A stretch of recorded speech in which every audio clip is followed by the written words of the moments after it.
around. I think there's one or two people watching at the moment.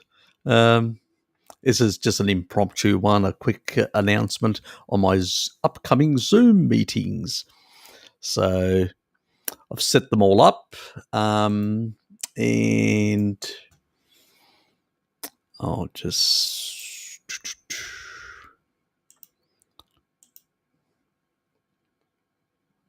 give me a tiny sec.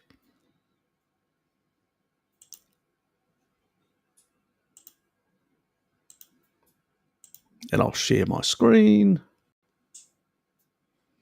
So basically, there's the Saturday EURASIAN Zoom meeting, and that's the 20th of November. So that's tomorrow night. So it's between 6 and midnight. Let's try and keep it within that. I do have to get up for the Sunday, Saturday night stateside, and for my live streams the next day. Good morning, Shil. Good to see you.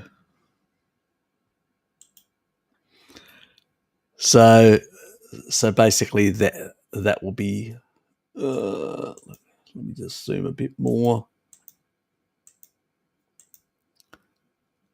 I think that's a bit more visible. So basically that's the first one that will be up and running tomorrow. It's quite a few hours away. What do we got? 18, that's about 19 hours away. And then there's one which I haven't done, so it'll give Shell an opportunity, or anyone else, to be able to turn up, and that will be basically, I've called it the Sunday Americas Zoom meeting. That's on the 21st of November, so that's a Sunday. I think I calculated it. I hope I got the calculations right. It sort of starts in California at about 3 o'clock, and over across to New York about 6 o'clock. So that's in the evening, going for an hour. They'll get us up to midnight.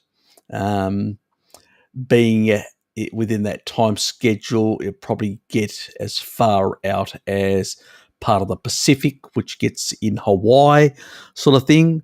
So I'm sort of hoping that I can get right across the whole gamut from Hawaii to New York and give everyone about 6 hours on Sunday. So people can just pop in, pop out. That's basically the whole idea. I've actually taken off, I flexed off on my Monday. Your Sunday is my Monday. So basically I've flexed off, taken the day off, and I got most of my work tidied up today. I actually left early at about, I was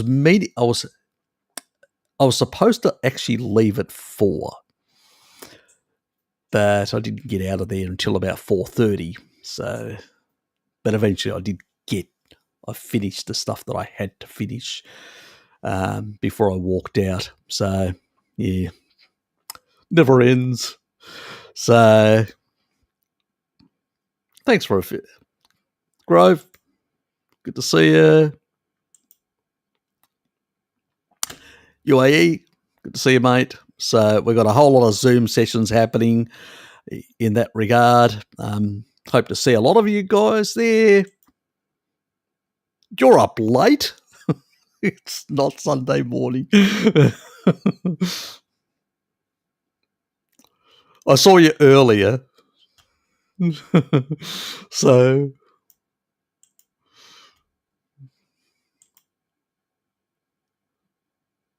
Harry's time machine. He didn't tell you. He told me. Nice one. See what happens? You didn't get the memo. So I didn't say anything. I kept it even from you.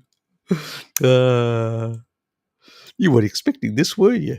Why are you up this late? It's 11 PM. I thought you were getting your circadian, you were getting your beauty sleep. Apparently not.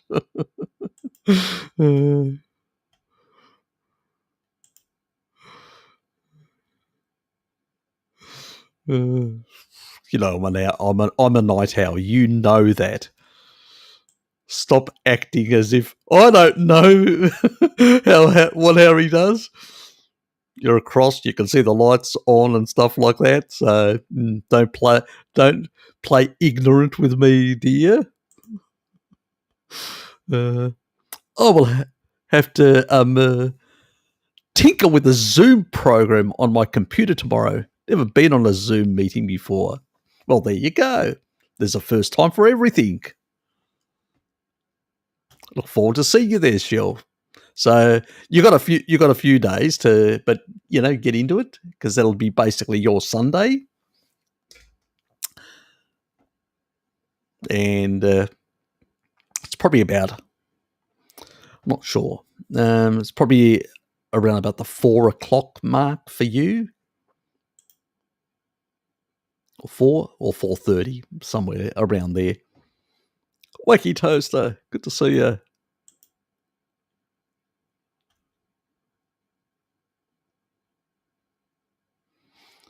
Your title to video is not correct. Oh, well, there's no consistency. Get with a pro. You should know by now, Shell. You've known me how long? Is there consistencies on this? G'day, Dom. 7 a.m. here. Ah, yes. The early bird. What do they say? Gets the worm.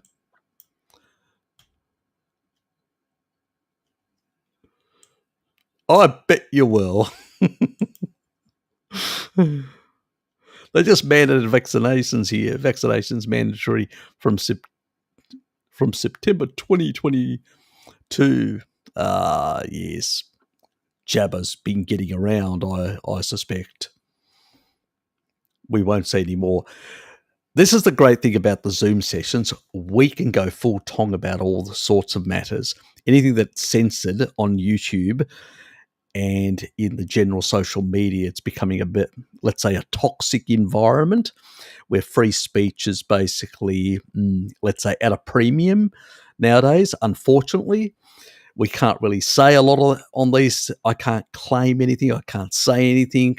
I can't criticize, because I do want this announcement to stay on so you guys can actually come to my Zoom meetings. But at those Zoom meetings, we can talk about anything in that regard. And about, there is all sorts of manner of things. There's different legislations. There are different privacy acts. There are all sorts of things that we can discuss in terms of Jabber and his merry men. So I'll leave that and move on. I have a Zoom cherry. Well, bring it along. Whatever it is. It's for everyone. There's about, for every Zoom session, there's about 100 slots. So I have purchased an annual pro subscription, which allows me to do Zoom sessions for as many hours as I like. So up to, usually I select 6 hours.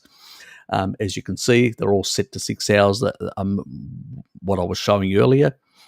And it just gives me it also allows up to 100 people. So people can come in, come out, obviously I have to allow them on in that regard, but people will be in the room and stuff like that. But generally speaking, that's how it sort of operates. all I ask for people when they do come along is just be respectful to everyone. And it's sort of a lighthearted where we just talk about all sorts of things. You don't have to agree with me or agree with anyone there. People, will have their opinions and stuff like that. As long, just keep it respectful. Move on. I'm going to get a mouthful for all this sort of banter tomorrow, I suspect. G'day, Loki. Where can I find the timing for the Zoom sessions? It's on it's in the description. So they are Australian Eastern Standard Times that are basically there. So you have to basically go to and say, okay, it's 6 o'clock Australian Eastern Standard Time. That means daylight savings. So Hobart time. And you have to say, what's Hobart time now? So if you Google Hobart time now, Hobart, Tasmania time now, it will give you, and you'll be able to work how many hours difference you have between yourself and me. And then you can work out if it's this time, so many hours difference, if it's 20 hours difference, or it's, 16 hours difference or 15 hours difference. You go, well, it's at that time minus this amount of hours. You work out what your time slot is. Simple as that.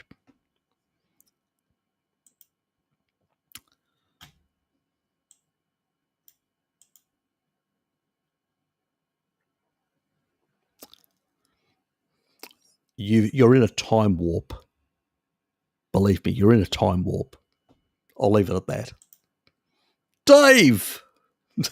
How are you, mate? I suspect you're still in the UK, trapped. Is Jabba giving you the old or not? Okay, is there a link to everything? It's in the description. Yes, it's in the description. Definitely in the description. So let me just check and make sure that it is showing correctly in the description. Technology, you know what it's like. And you know me with my amateur moments. So let's take a look. And the description, okay, it's pretty good. So if I share myself and share my screen,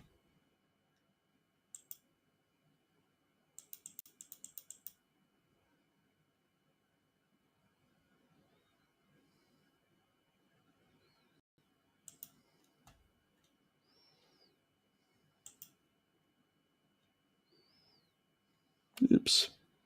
So there's what we're doing right now. There's that interesting character. And under the description, you've got basically my invitation to the meetings. There's a Saturday one, and there's the link. There's the password. So that's just for the local numbers. So if you've got a problem, you can call the local number. There's a Sunday one, which is the Americas one, which shows. So the second one is the one that you'll be coming to for your time slot, because in the other one you'll probably be asleep or just waking up very early in the morning, and you may not be interested in showing up as you're getting out of bed. So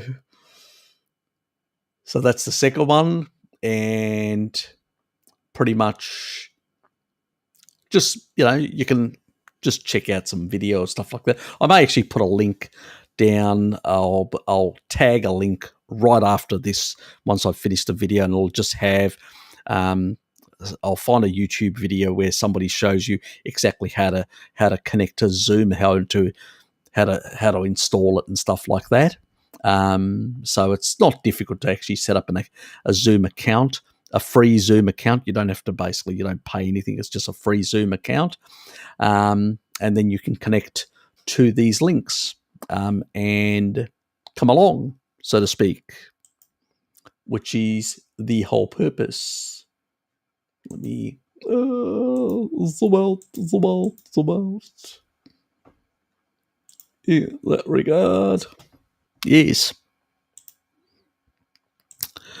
And so that is basically the plan to share it on Discord. Thanks, Dom. Appreciate it. Try and get a few more people. So, and what I'll do is, because I've got an annual now, I'll be doing it on a more regular basis. It's going to be always a bit hard with the Americas one. And I'm going to consider maybe altering, some of the time slot. So I just haven't. I need to think a bit about the time slots and all that, and think about my live streams and stuff like that. So yeah, I haven't really made up my mind clearly on a few of these. Yeah. So ease. May the force be with you, Ban Parlis. Easy. People are getting the gist of it. Exactly. That's exactly it. That's all you do. And you will find out. And note. Yep, if you do that, exactly. That and the other one in the morning, which is 10 o'clock, you'll basically, I picked 10 o'clock, which is the same time the same time you view the live stream, and I should have mentioned that earlier. And this is why I've done it like this. This is a deliberate, so it makes it, you don't even have to Google a lot of that sort of stuff. So if you take a look at,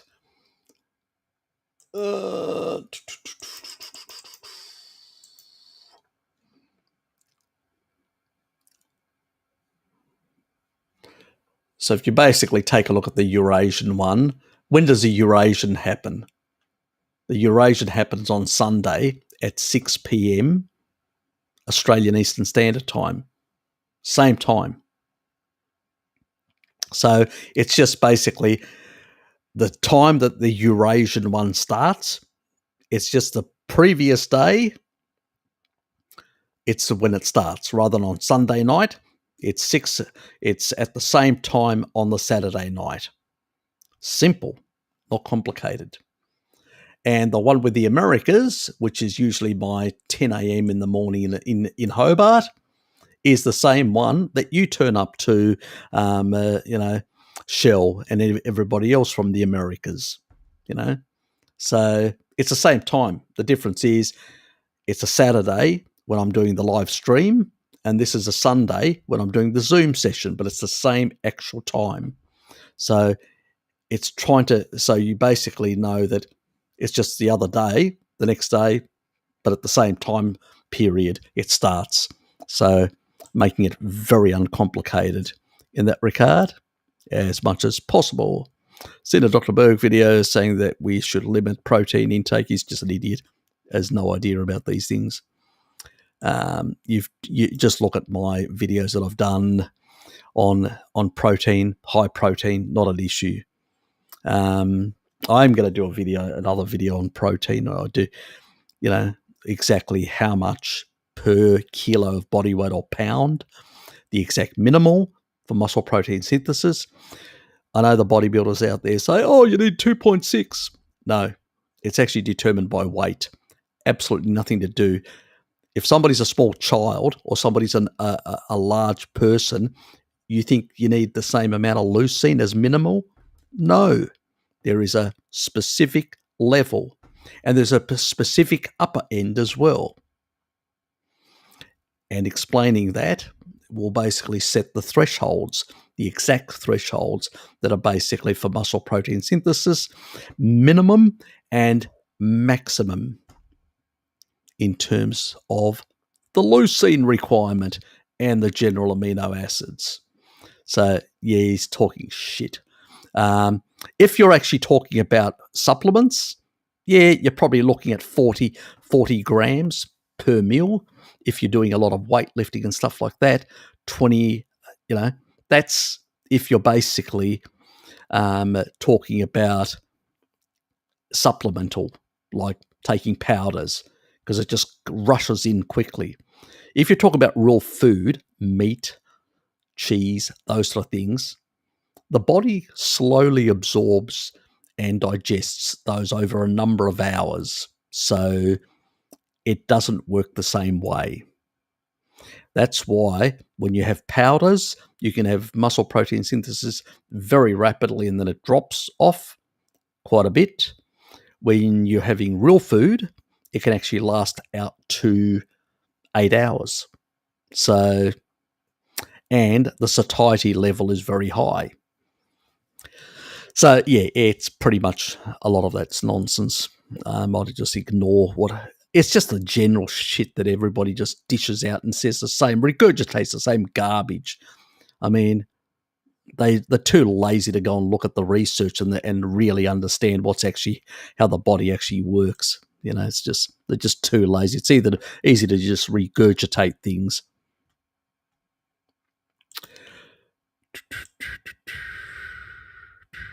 G'day, Scotty.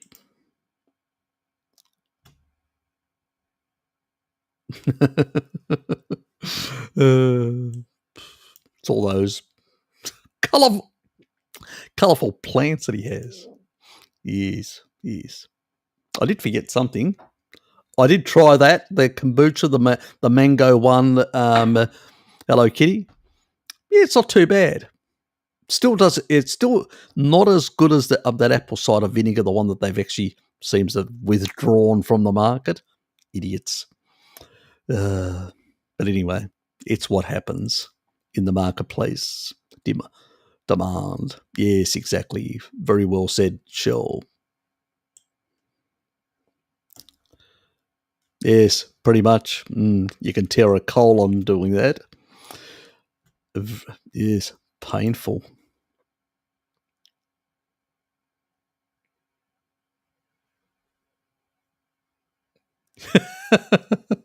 Oh, how nice.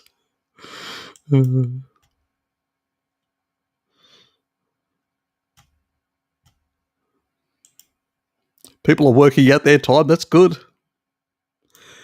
Yeah, I suspect him and a number of others for me, it was a lot of in the paleo community, a few in the low carb community, not specific him, but many others that basically promoted the high level of consumption of things like spinach and other, high oxalate foods. And unfortunately, we all jumped on that bandwagon and also some of the paleo and low carb breads or bread substitutes, which are just, forget about the fiber, which is going to wreck your colon, but the amount of abrasive fiber. But beyond that, the amount of and other anti-nutrients, the oxalate levels are just incredible in a lot of those types of paleo breads and whatever else.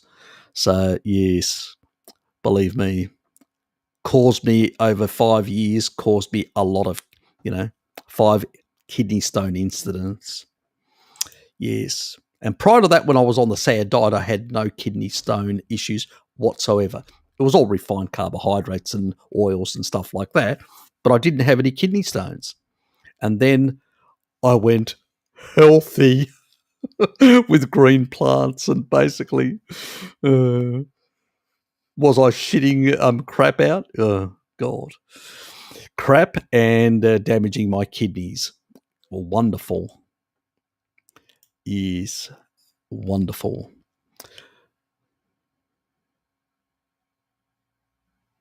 Yeah, I know. God. Yeah, but some of us actually even cooked it down so we could cook it to get more in. I know it's crazy, but looking back at it, I go, yes.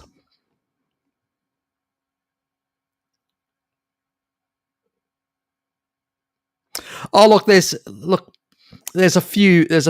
I mean, all low carb doctors, and keto doctors and people like that, on a number of things. They're not completely wrong. I mean, it's some of the stuff is motherhood stuff in that regard. We know too much sugar will glycate. We know a number of these things that are basically not positive for the body. But where they fall down is they don't understand the Randall cycle, and they're arguing from a position of ignorance when it comes to against the vegans and vegetarians. And this is why the vegans and vegetarians are able to continue their arguments. When you argue from a position of the Randall cycle and nutrient deficiency, you can slam dunk a vegan very quickly. That's the advantage of a carnivore diet, an ancestral diet, promoting that, plus, discussing the Randall cycle. You literally leave the little vagoons very little room to maneuver, and you can slam dunk them in any conversation or any sort of debate. They're so easy to deal with. Yeah, way over the top.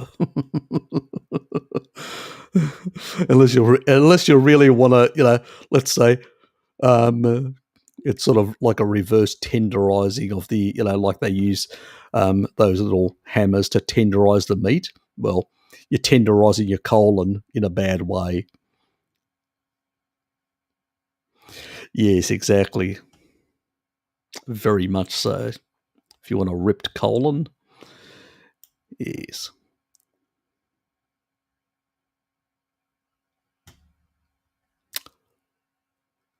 Pulling in the energy. But you're doing quite a lot of physical work. So good to see you up in those good levels of protein. Very good. And I suspect the carbs come from ancestral foods like milk.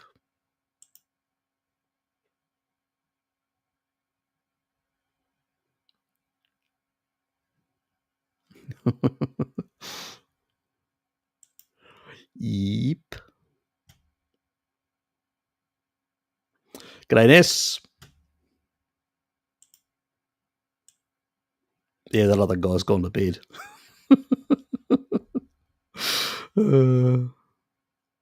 Yeah, basically, yes. You only realise once you're off all that veg crap, you realise how, let's say, your gut basically doesn't seem to. There's no reaction. You don't feel any reaction. That's the really nice thing about it. About a real ancestral diet, not the sort of phony ones that people have made up. Because most of the plants that we actually have today are all hybridized crap. They're not even real plants. Actually, real plants in nature are toxic, absolutely lethal. I mean, even the chimps and the as starvation food, and they've got a cecum, and even the gorillas as starvation food, they only eat specific leaves which are low deuterium and basically have way lower issues in terms of anti-nutrients and other toxins. You don't see them going out there eating tubers or grains or basically any stuff like that because, one, they can't cook them or ferment them or do any of this sort of stuff that actually reduces the anti-nutrients or the toxicity in those. And the second thing is all these plants are toxic, will kill, an ape. That's why those apes basically are eating either ants or seasonal sugar in terms of fruit. That's pretty much it. And that's how they fatten up through those days of plenty by combining ants and other sort of animals, little animals and stuff like that, critters, together with some fruit and stuff like that. And that's how they combine, engaging the Randall cycle, fatten up a bit, and it depends, develop stores. But the majority of the apes don't actually eat. They eat a very tiny amount in terms of seasonal stuff. The majority of their food comes from either other animals, which they hunt, and we've seen the chimps hunting and consuming up to a ton of meat a year in the wild, and and ants, which is another animal food, and only as starvation food, so they eat these non-toxic leaves. That's it, and they ferment. But they've got a cecum, a massive cecum. We've got an appendix, so we can't do it. They can, and they can extract additional energy and additional protein and other things because they've got a cecum. That's the only difference. So, but even they will prioritize hunt. They'll prioritize other animal foods, and even the females with their children will go and actually go into the actual where the termite mounds are, and they'll basically be all day there with sticks, little pokey sticks, literally getting termites all day. You see them in the videos and stuff like that. It's not accidental. You don't see them eating leaves. Leaves are secondary, even, as starvation foods, let alone all these other things. It's just basically nonsense upon nonsense upon nonsense. I think you've seen some of the videos that I've done and discussed, and even seen when you create a savanna environment, what do? They adopt hunting methods like early hominins would have done, or our early ancestors. That tells you everything, that it's already built in, There's energy. There's a basically in an environment where food energy is constraint, you're going to prioritize what's going to give you the best bang for your bucks, the energy you're going to outlay, and what you can actually achieve. And hunting is always going to be superior. Simple as that. If you're basically I'm not omnivore, you will prioritize hunting. And if you're basically otherwise, you're basically the hunted, and that's the ruminants.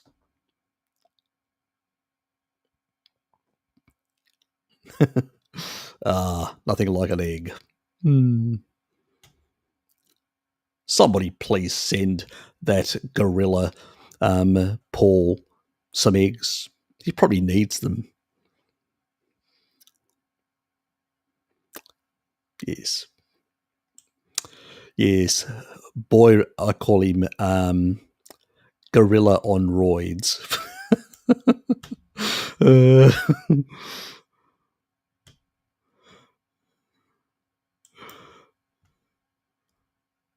Good night. See you tomorrow. You going to the markets tomorrow or not?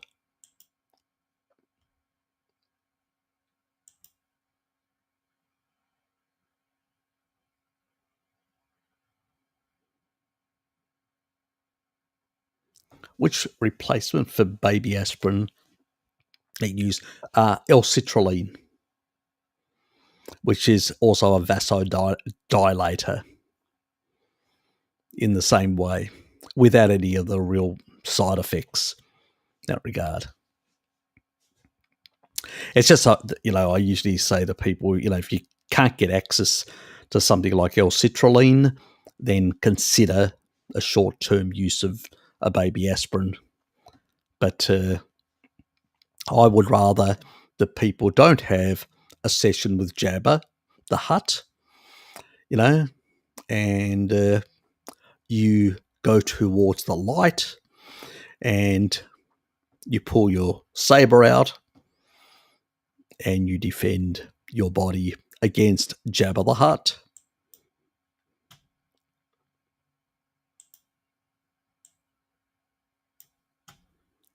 Yes, I knew that that's where the carbs would come from.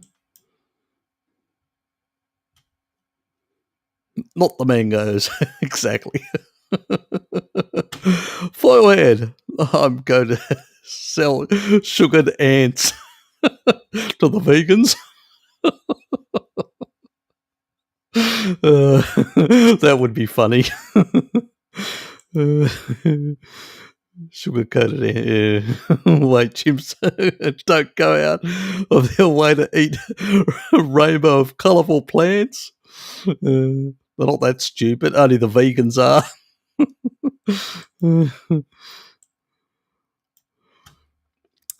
Yes. Oh, smoked and salted. Well, give them a bit of flavour.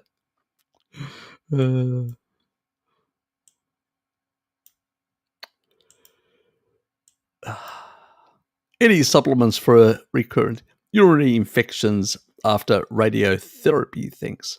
Radiotherapy. What were you doing, Nick? Is it related to any sort of stuff or not?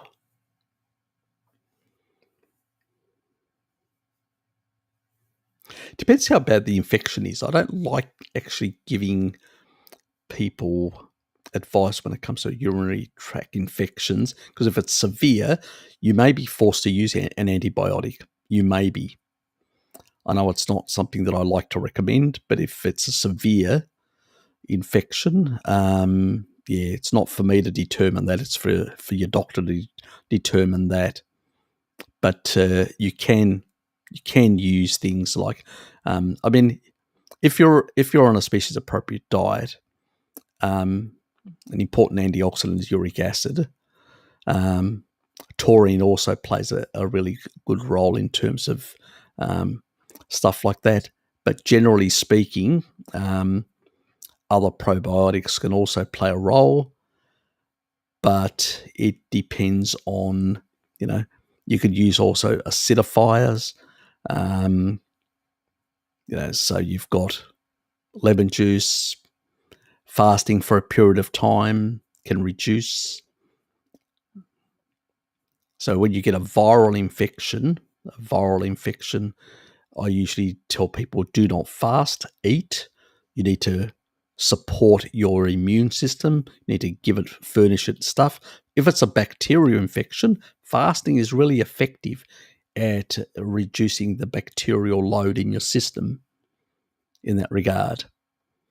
And, so also consuming certain things of bitters, things also like lemon juice are fairly good. Some people have said about apple cider vinegar, maybe, not sure about that one.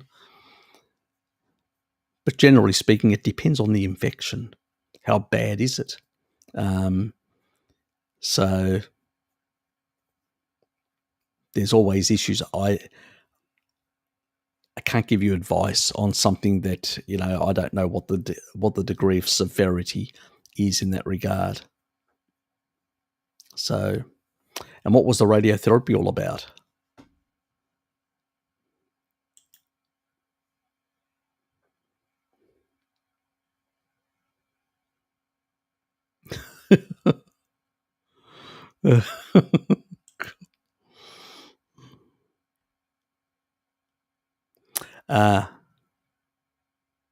Okay. Have you looked at my video on cancer, the one that I did on cancer? You should go and check it out. And you should consider basically looking at getting yourself low deuterium water from Hungary or from any source within your country, because you'll need to lower the deuterium levels in order to get those cancer cells to revert back to senescent cells. Check out my Pfizer one as well, which is a senolytics to kill off senescent cells and cancerous cells as well. So to put the pressure on them. So if it's basically with cancer, you got to be very careful. If it's metastatic or it's at that stage, you do not fast under those circumstances at all. It actually helps the cancer under those circumstances. you gotta basically use deuterium depleted water. You've got to clean up your diet, severely clean up your diet. There's no excuses. It's basically, do you want to live? So basically, if I was your guardian, I'd be whipping you now to make sure that you complied with a ketogenic diet, and a bit like Walter Kempner used to whip his patients to make sure that they complied with his dietary recommendations. And I'd make sure that you're on a very low carbohydrate diet, and you are using fat sources that basically are low deuterium, like bacon as an example. And I would also be, go and check my videos, and I'd be basically wanted to be treated like a dog. I don't think you should go down to the DDW 25, that level.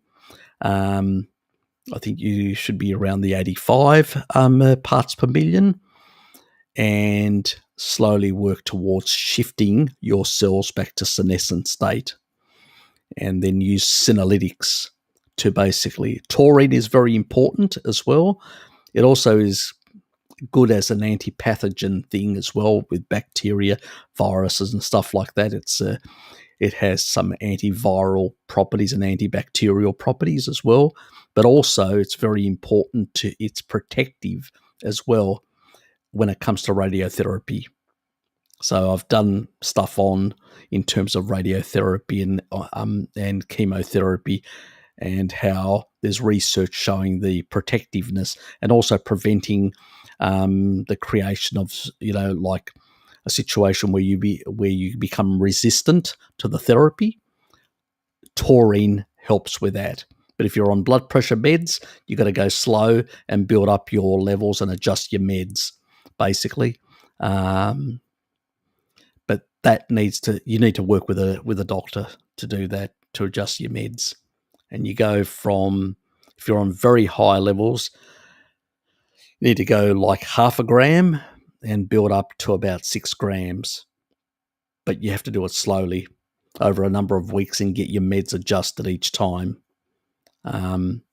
so you don't get yourself into trouble.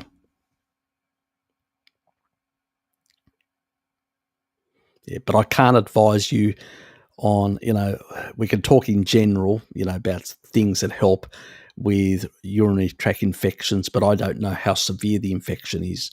And sometimes you have to prioritize antibiotics to clear out the infection, then the gut microbiome, that you may have some negative effects, and then consider those Swedish supplements, the Dietary ones, to get those, because they help as well. Vitamin D. What's your vitamin D status? Vitamin D is critical to basically cell differentiation and proliferation in a number of tissue. So the fat-soluble vitamins are critical in that regard, mate. So what's your fat-soluble vitamin status? You got to really clean up your act and clean up your diet. Simple as that.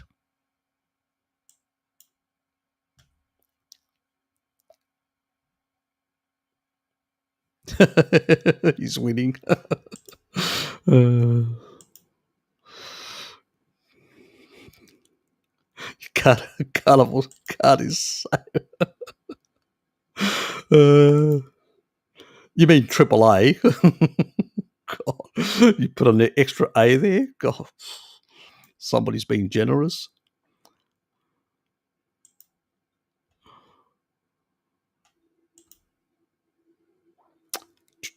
Can one survive?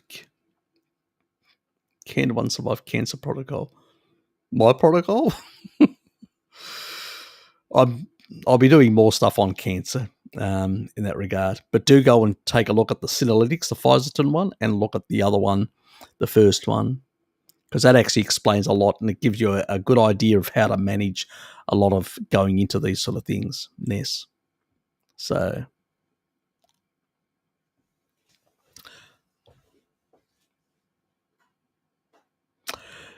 mate, they recommend all sorts of shit,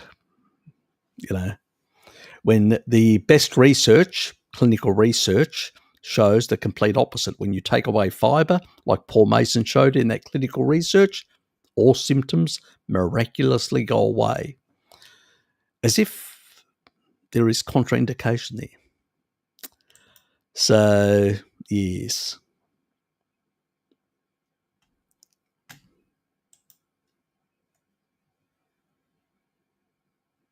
And all these, and remember, all these, fruits and vegetables and stuff like that, they're all modern, man-made. They're not wild. Wild stuff is extremely toxic. Even when it comes to mushrooms, which is a fungus, it's not a plant, it's a fungus. There's only very few, and the majority of the varieties are domesticated as well. So there's only very few that are wild that are safe in that regard, because they don't want to be eaten as well, So they have certain toxins in them as well. Even though I do like fungi, like mushrooms, occasionally. But at the end of the day, it's one of those. It's not a plant, because its structures are more like an animal, but at the same time, it does have some elements in the way. Well, it functions like any other fungus. It grows on things, usually on dead things. It grows on things. But I tell you, without fungus, there'd be a lot of dead tissue around on the planet. They basically recycle. They're the great recyclers. So, yes, the true champions of recycling on this planet, that keep the planet from basically having an excrement amount of dead things, of organic organisms, littering the whole planet. Without them breaking all the this dead tissue down, yes, it would be a very unpleasant place to live on planet Earth. So, yes. How much can we trust our bodies for signaling, for satiety? Do you have an eating window? Strict. Look, it depends. If you're basically ancestral, you can. If you're basically still transitioning, if you've basically had a poor food history and stuff like that, it can take time to really detect those signals.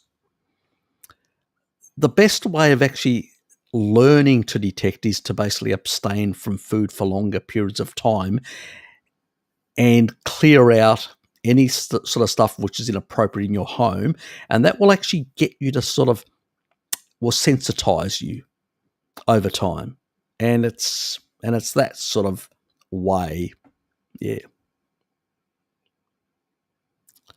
I mean, it took me a long time to be able to sense when I wanted something more fattier or something more saltier or something whatever, But in the early days, I had no idea. But you become sensitized over time with different foods, It's slow. It doesn't happen immediately. And I've noticed more when you abstain from things, you can pick up on some of the signaling much better. So it's interesting how the body works. Nothing like a bit of goitrogenic stuff. Yes. Loved by the Vagoons. It's like the recent things that what do you think of salt-bought sour cream? I don't mind sour cream. And I've used it in cooking as well. So, yeah. Or just eating it like that will tend to have a much higher sort of probiotic effect in a sense.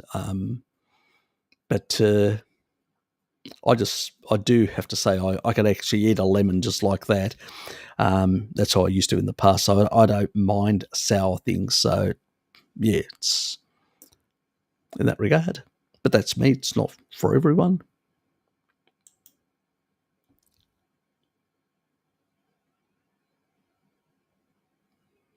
Yeah, I've noticed even with myself that compared to my keto days,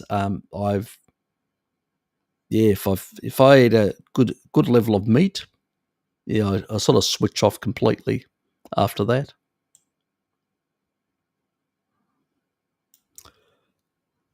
And and one other thing that I've noticed is as well, since I've really upped more my meat recently, it's sort of eliminated a lot of my other sort of indiscretions, let's put it that way. So that's been interesting as well.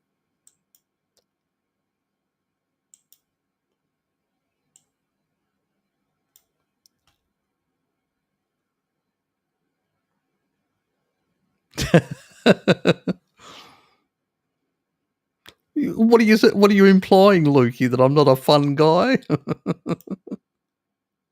You're a fucking mushroom.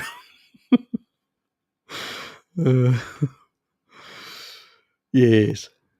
Yeah, I usually within 6 or 8 hours, pretty much, is my sort of window of eating. Usually on the weekends it's 6. It just happens. Usually on the work days it's 8.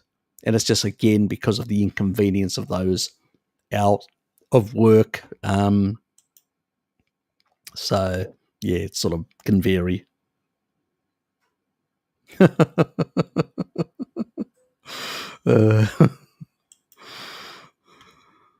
Some of the stuff you guys do for a bit of fungus. Is this a code for something else, or is it just for a bit of fungus?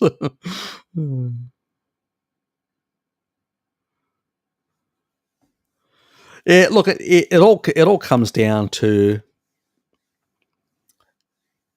I would say the volume of food.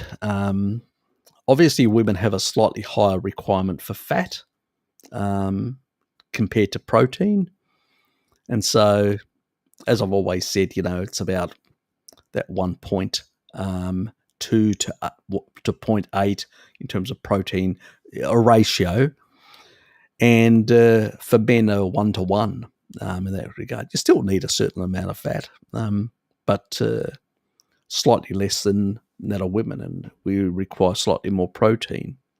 And even though we're talking about, at the end of the day, women for body composition, people notice it, Obviously, as I've said, remember that hypothesis of mine recently about the deuterium side and the damaging to the mitochondria, and that can actually have an effect on, a number of things, including body composition and stuff like that over time. It can take longer for older people who've got more damage and stuff like that. And I've talked a bit about that and some of the effects of past indiscretions and stuff like that. So it's, important to consider all these things that can have ramifications. So, am I? Doesn't always feel like that sometimes. Probably circadian rhythm hacking. I eat in the early hours of the day, large post-workout breakfast and large lunch. Training early makes me very hungry. Well, any exercise actually makes you hungry. That's the thing with exercise. It really increases appetite. The funny thing is, in the past, people would say you'd go to a doctor and your doctor would say, okay, I want you to actually gain weight, and they would tell you to do exercise to increase your appetite. Because remember, people back then were still on mixed diet, so when you deplete glycogen, it's going to increase your appetite, your drive for more in that regard. So that's why they used to recommend that. But if you're on a species-appropriate diet, that you can blunt the satiety very quickly with quite a bit of protein and fat. But it's all depends on what you're trying to achieve and what you're doing. There's going to be differences all the time. And one will not, it's not always a one type fits all. Hi, how are you feeling? Despondent. Austria now mandatory for Jabba the Hutt's there as well. Noakes in prison. It's too much. Noakes in prison? Really? I didn't even realise that. Bloody hell. The world has really gone crazy. Yes, it's news to me as well. I'll have to look into it, find out what the hell's going on. Yeah, I know, it's a fucking crazy world we're living in at the moment. It's absolutely nonsense. This is why I'm doing all these live Zoom sessions, because it's really hard to discuss these on live streams without basically losing my channel potentially and being cut off in that regard, or having, because of the censorship is just crazy, the censorship at the moment. And people need to discuss about these sort of issues, current issues, financial issues, all sorts of things. I mean, people don't even realize what's happening around the world or in their own societies. They don't realize what's happening in terms of monetary policy. They don't realize what's happening in regards to global trade, stagflation issues, all sorts of things that are happening at the moment. Repayment schedules, that includes US repayment schedules on their debt and all that, how it could blow out and cause major problems for the US as well. There's a lot of things that are happening in the background that people are just unaware of, let's put it that way. That's the advantage of basically coming to the Zoom sessions. We discuss all this. It's not only for dietary, we talk about a whole raft of issues. It's very open and we discuss all sorts of stuff. So you'll find it very interesting, let's put it that way. Some people have different opinions, even compared to me. They've got their own opinions on a number of things. And that's fine. I don't have a problem with that at all. It's sort of, as I've said, as long as just people are respectful when they turn up. But on most things, I don't think I've really had any real disagreement with anyone. So it's been quite amicable in that regard. I think most of us in general are on the same page. We're probably in some minor areas a bit different in the way we view things, and that has to do with our own life experiences and a whole lot of other things. So that's normal, that's the way people are. But it's very troubling what's happening at the moment around the world. It's really damn troubling in that regard. Constitutions are being ignored, the rule of law is being ignored, treaties which cover human rights are being ignored. There's a lot of abuse and a lot of basically misbehavior by the political class and the elites at the moment. And it's becoming, some countries, really dangerous for some people, and in other countries it's just becoming really nasty, and it's fines and stuff like that, like debilitating fines. I've heard thousands of euros in fines and dollars and whatever currency in different parts of the world, which is really basically just shutting people down, because in some cases they just can't afford it. It's wrong what's happening, let's put it that way.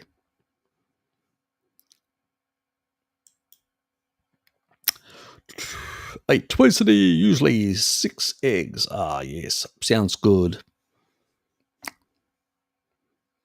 Get my mind off the food. It's late.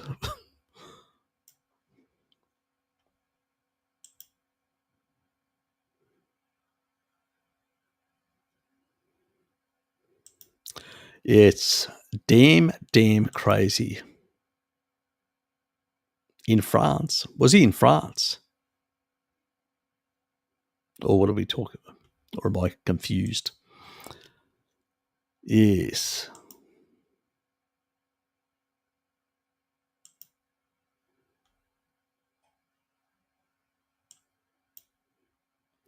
Oh, look, it's just crazy what we're actually seeing at the moment. It's just, quite disturbing, to say the least. I bet there'll be a lot of dosh to be made from all these 6-month subscriptions.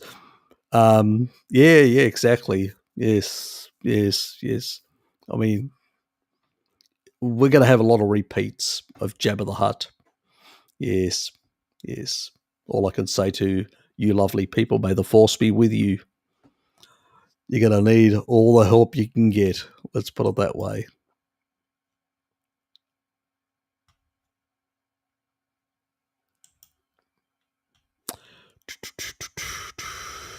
We have changes coming up. We have to be careful of what we say in this channel. We don't want to lose our teacher, Harry. Thanks, mate. Appreciate it. Yeah, it's damn dangerous at the moment. It's bloody crazy. G'day, Tracy.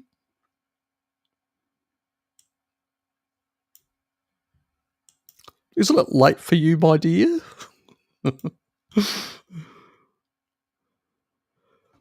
What is meant by the glucagon to insulin ratio? When you give numbers, there are these numbers coming from.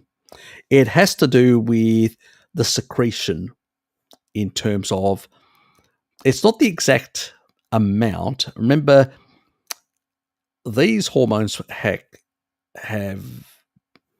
certain effects on certain tissue, but also at the same time, they have a signaling effect on a whole lot of other downstream processes.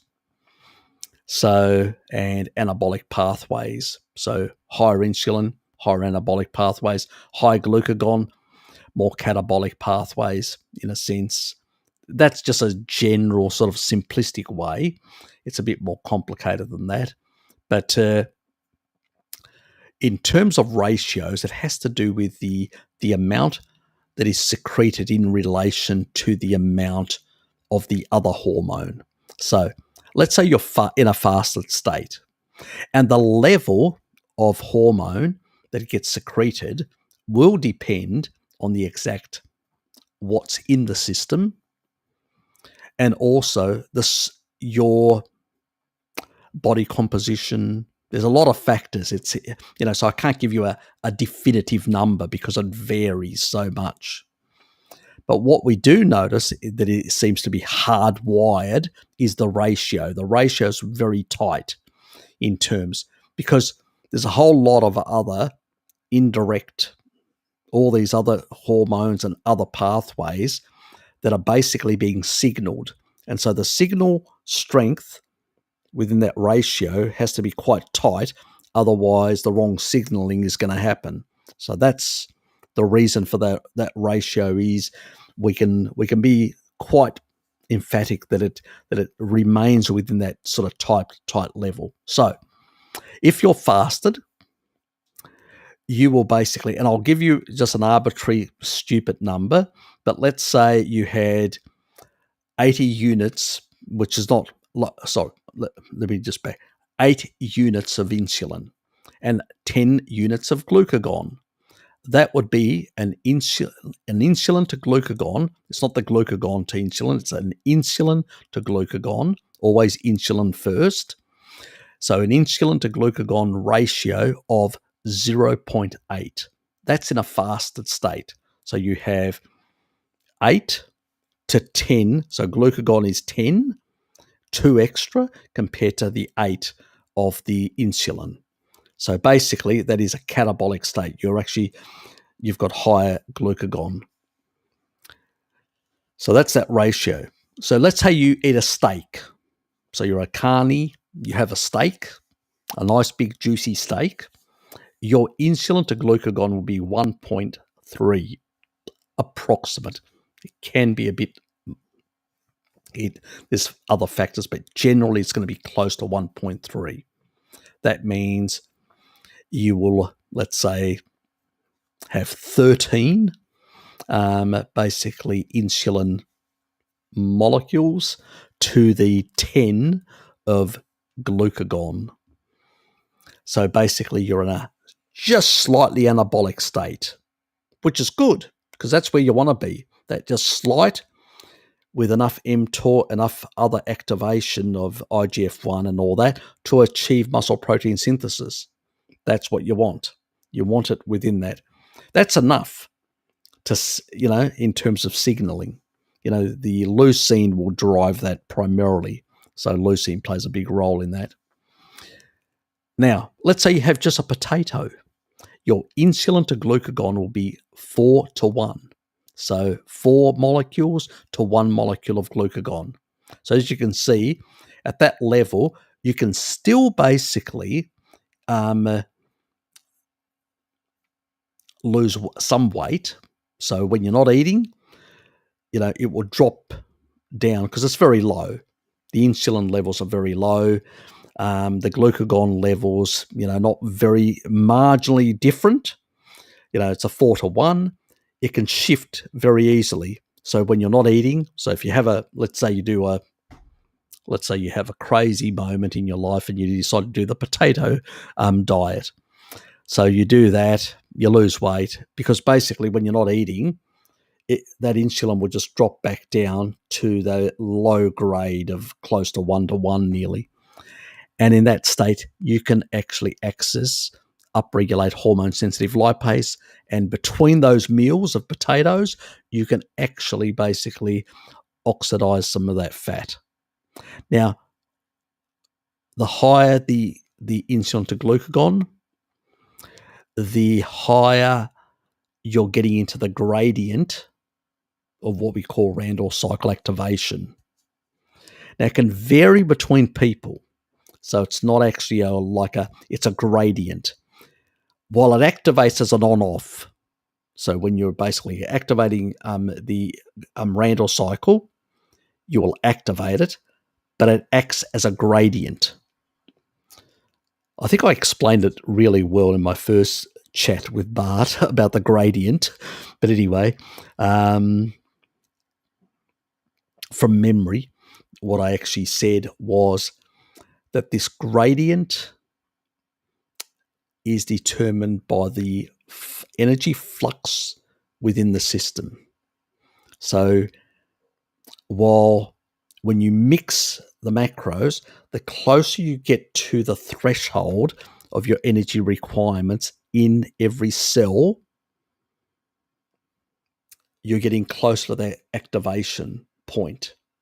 And then at that activation, there is a gradient. So if you continue putting a certain level of energy in, that gradient rises. So you get the on, and in different cells, depending on whether they are replete or not or whatever, the higher you go in terms of the insulin to glucagon. So if you, let's say, have a diet like a McDonald's, you go and have a McDonald's with fries and all this sort of shitloads of oil, shitloads of sugar, shitloads of fructose and all that, you could actually push that insulin to glucagon up to 70:1, completely suppressing glucagon and shooting up insulin to massive.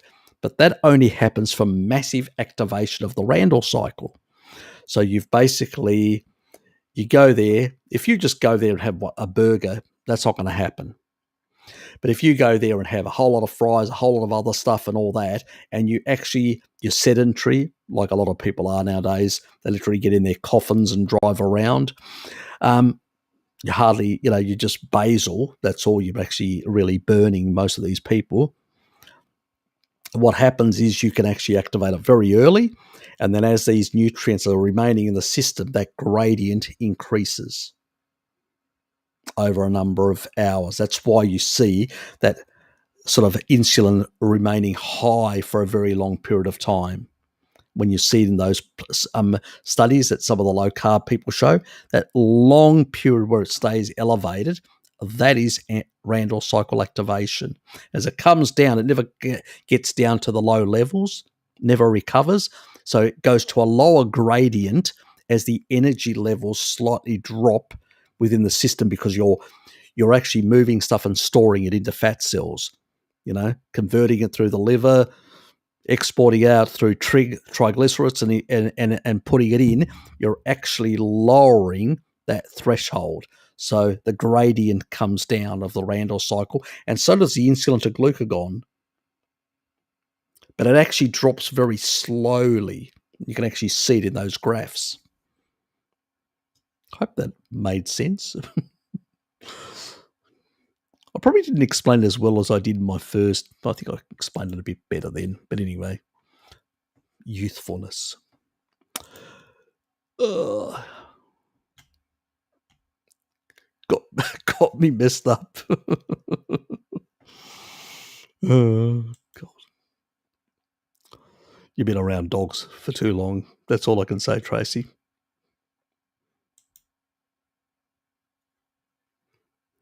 Howling dogs.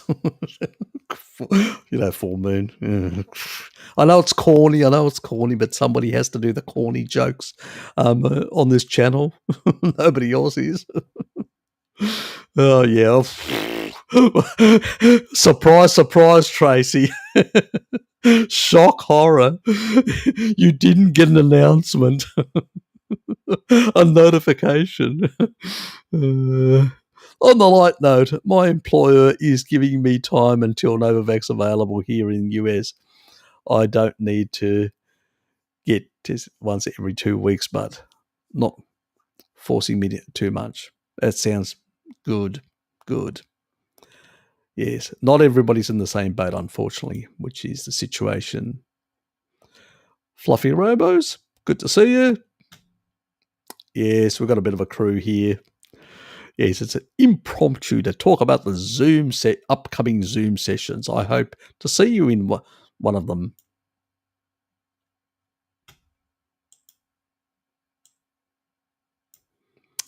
I'm expecting to be stood down from my RFS brigade. Yeah, I suspect. Yeah, it's unfortunate, but yeah, things in Australia have gone really wacky and nutty, unfortunately.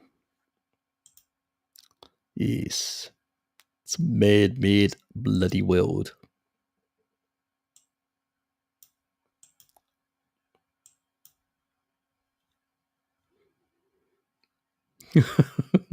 Definitely not.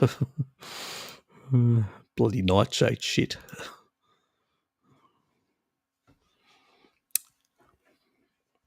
Yes, and it's not that, potato diet, yes, you lose weight, but not necessarily a lot of that being, in some cases, a lot of that is both some fat and quite a bit of lean muscle as well. So you end up having a much lower threshold in terms of your metabolic rate. So not a good thing in the long run, doing those silly diets. But look, people do them. They can lose weight, but it's not the healthy way. Even the vagoons, they waste away, but they waste away a lot of their muscles. Weight is something, fat is a different thing. What we want is better body composition and the reduction of actual adiposity, fat around our bellies, so to speak, or a number of other places where they do exist.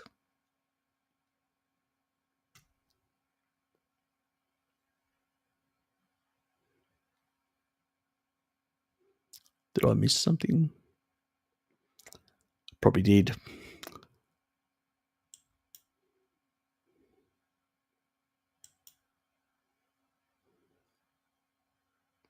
Plant sterols. Yes, great things affect human cholesterol absorption. Some carnivores have avocados. Yeah, they shouldn't, basically. Look, this whole notion that you need, once you get your mind away from all this nonsense that you need to basically be taking shitloads of magnesium, potassium, all these bloody things, You get more than enough if you eat enough meat and animal foods. You get more than enough potassium, especially if you're actually eating dairy as well. You get shitloads of potassium in dairy. You get more than enough magnesium, all these sort of things. It's basically just a derangement of electrolytes, and it's basically also when you have a lot of animal foods like meat and stuff like that, you'll maintain a slightly that higher, if you're, like highly catabolic on a very low carbohydrate ketogenic diet continuously, your insulin to glucagon may be 1.1, really low. That's just close to like continuous fasting. It's not very healthy. And so this is the reason why, people have got all these sort of electrolyte issues or whatever.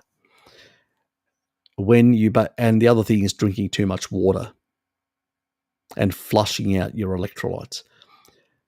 You don't see this in tribal people. They do not sit around consuming water all the time. They consume very little. They hydrate with fat primarily. And yes, and if you want to access hydration from fat, you've got to eliminate sugar. Simple as that. You can't have it both ways. Cheat and then hope for the best.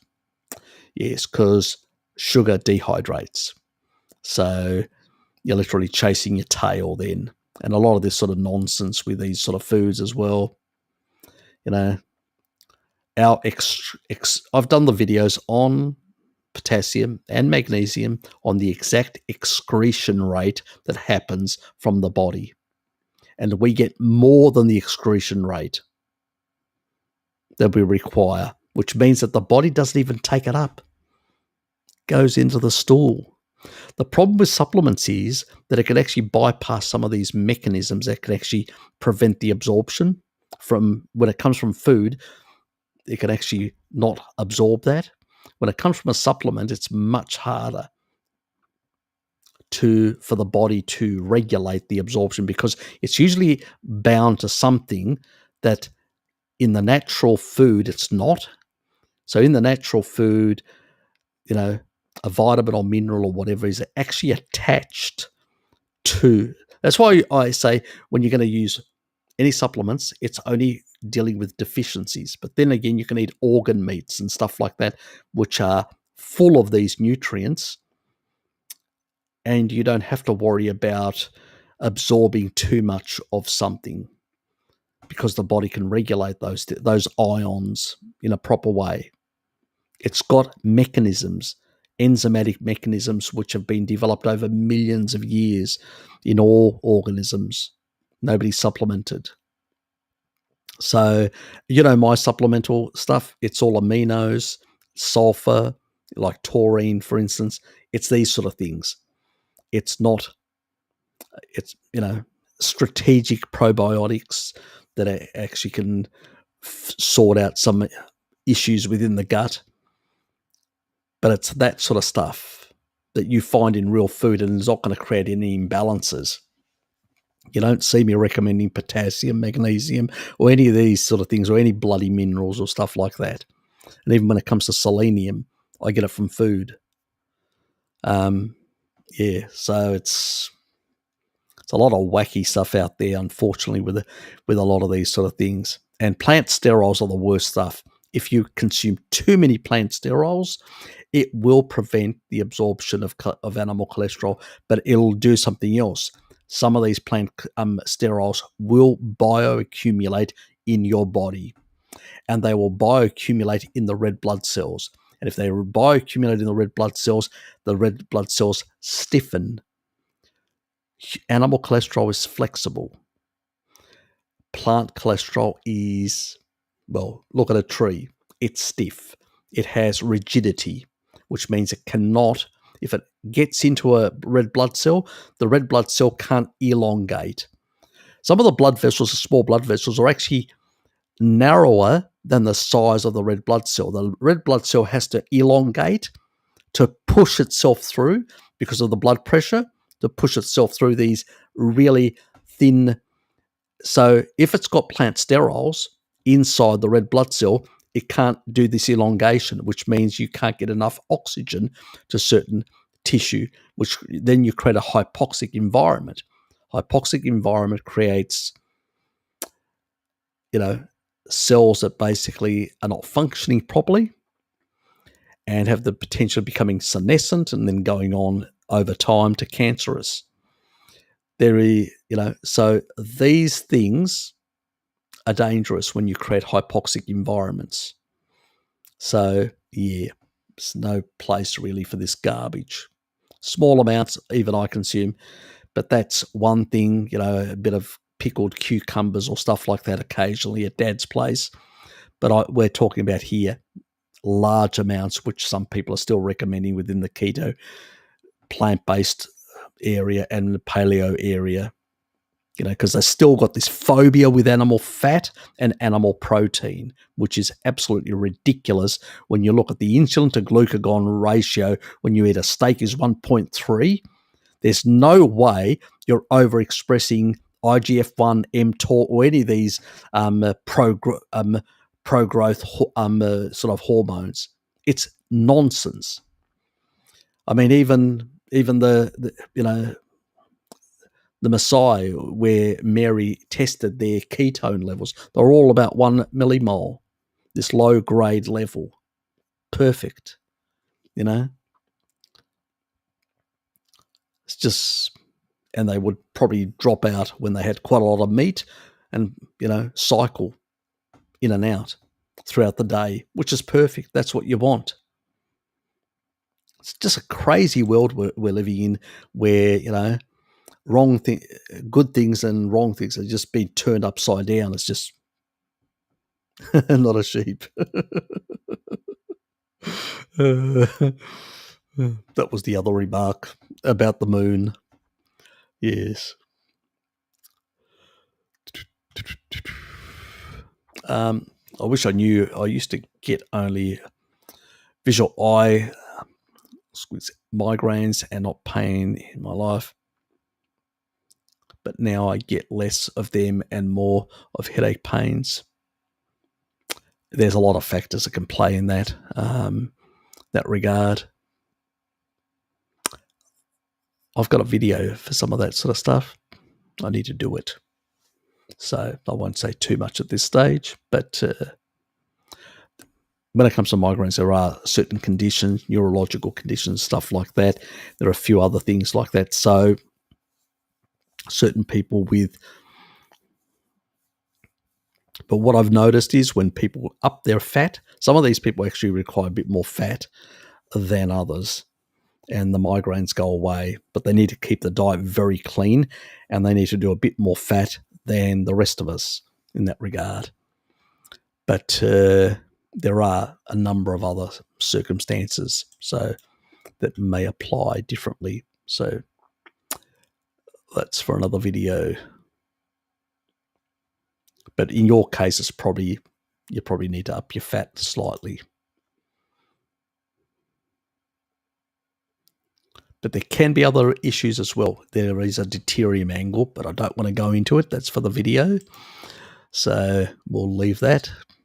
Does eating higher energy without carbs trigger the Randall cycle? Did I misunderstand that? Not the look, with fat, no. What you'll end up doing is causing an uncoupling part, but you still can store fat. So if you eat excess amount of fat, you can still store fat. Let me go into this. There are signals that happen.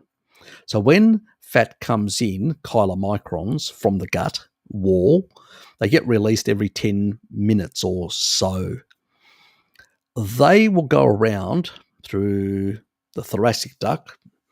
So the heart loves fats, and that's why they go through there first. And then it will get moved around all different tissue. The chylomicrons will shrink, and there are signals that may say, well, we've got plenty of bloody energy coming in, and it will basically go and offload some at the adipose tissue. So it will store any excess into the fat cells.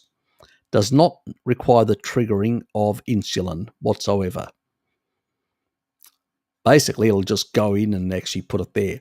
So when you're not eating, because you're not activating the Randall cycle, it's only with mixed macros, so lipolysis is upregulated, glycolysis is downregulated, so that enzymatic pathway is working perfectly. So you will eat a certain amount. When you're not eating, that fat that just got stored from the food that you ate because you couldn't use it all, then that will get released as free fatty acid and you'll just burn it in those other hours. So what will end up happening is you'll end up becoming just weight stable in that regard. And you'll also get some uncoupling. And that actually happens both on a vegan, on a very low fat diet and very high carbohydrate diet, and the opposite, the uncoupling effect. And even AMPK goes up as well. So it's slightly a bit more catabolic. It's only when the mixed macros and excess in that regard. But yes, even sugar excess, when you're on a let's say a vegan diet and you have excess sugar in the system, eventually, if you've repleted glycogen, that will get converted to fat. You'll export it out as triglycerides. That's why on a high carbohydrate diet, you actually end up with more trigs. And on a low carbohydrate diet, you end up with less trigs because basically you are storing it via chylomicrons, and then the remnant goes to the liver, and you actually get a small export of fat in terms of trigs. That's why trigs go down. But if you basically, because we don't measure chylomicrons or remnant, but on the other side, when you actually are not eating, you're just because you've got low insulin, hormone sensitive lipase is activated, and you will release. Now, on a low fat, very high carbohydrate diet, it's about like the potato diet. The insulin to glucagon is very low. So when you're not eating in between, it will drop below the 4. And at that stage, then hormone sensitive lipase can be activated as well. And you can actually then start releasing free fatty acid and oxidizing that as well to some extent, but less efficiently, which means that you lose weight, but you lose much slower and less. And we've seen that in the studies where people have done low fat studies and low carbohydrate studies. The low carbohydrate studies always is greater weight loss because of the lower insulin to glucagon.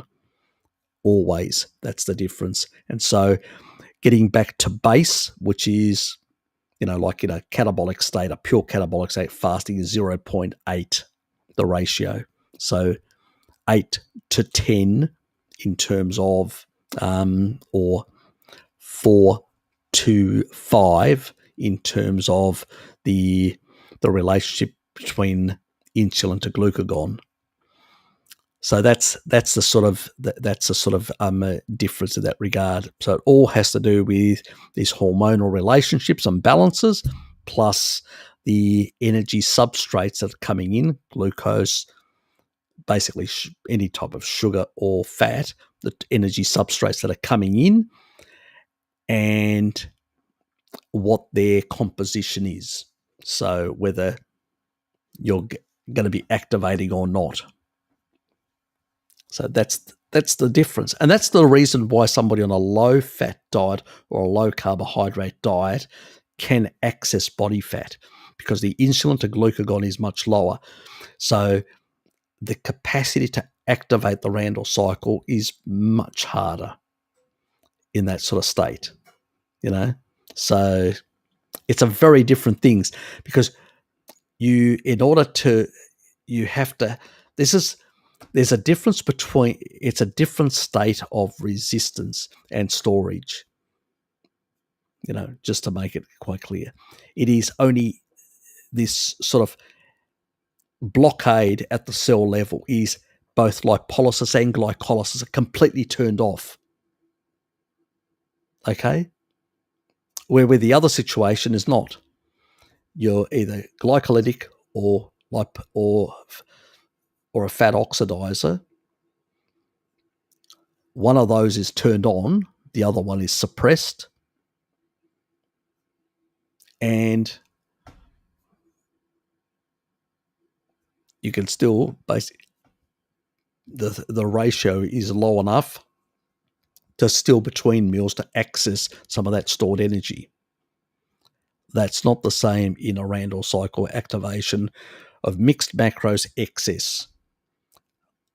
You have the blockade, those enzymatic pathways in your cells, and you're basically in, that means insulin rises much higher to glucagon, suppresses glucagon, insulin rises much higher, trying to force, signaling to try and force, it's going to the cell where the receptor is, the insulin receptor, and trying to encourage the cell to open, to put it away. And it just doesn't. And it means in the end, it's forced to shuttle it through the liver, turn it into fat, all of it, everything, whether it's glucose, fructose, whatever, and then put it all away and store it. And you're in massive storage mode because your insulin signaling is so high. And that's signaling directly to the adipose tissue and suppressing leptin and just saying, store, we're hungry, store. And that's what it's doing. And the cells are starving as well because they've basically been locked out of any to take in energy until you deactivate that cycle, and that it can only happen with either going low fat or low carb completely for at least 3 days, or doing a lot of fasting or a lot of exercise and all this sort of combination, how you shrink that 3-day window of Randall cycle activation. Sort of a long-winded way. I hope people understood all these little nuanced relationships. Is there more mold around? I don't know. Can't answer that one. No idea, Tracy, whether there is or isn't. But I can tell you one thing: ivermectin really can clear it out of your system if you've been exposed. Harry, hope you've been well. Yes. Speaking to my lecturer on Monday about I did forget.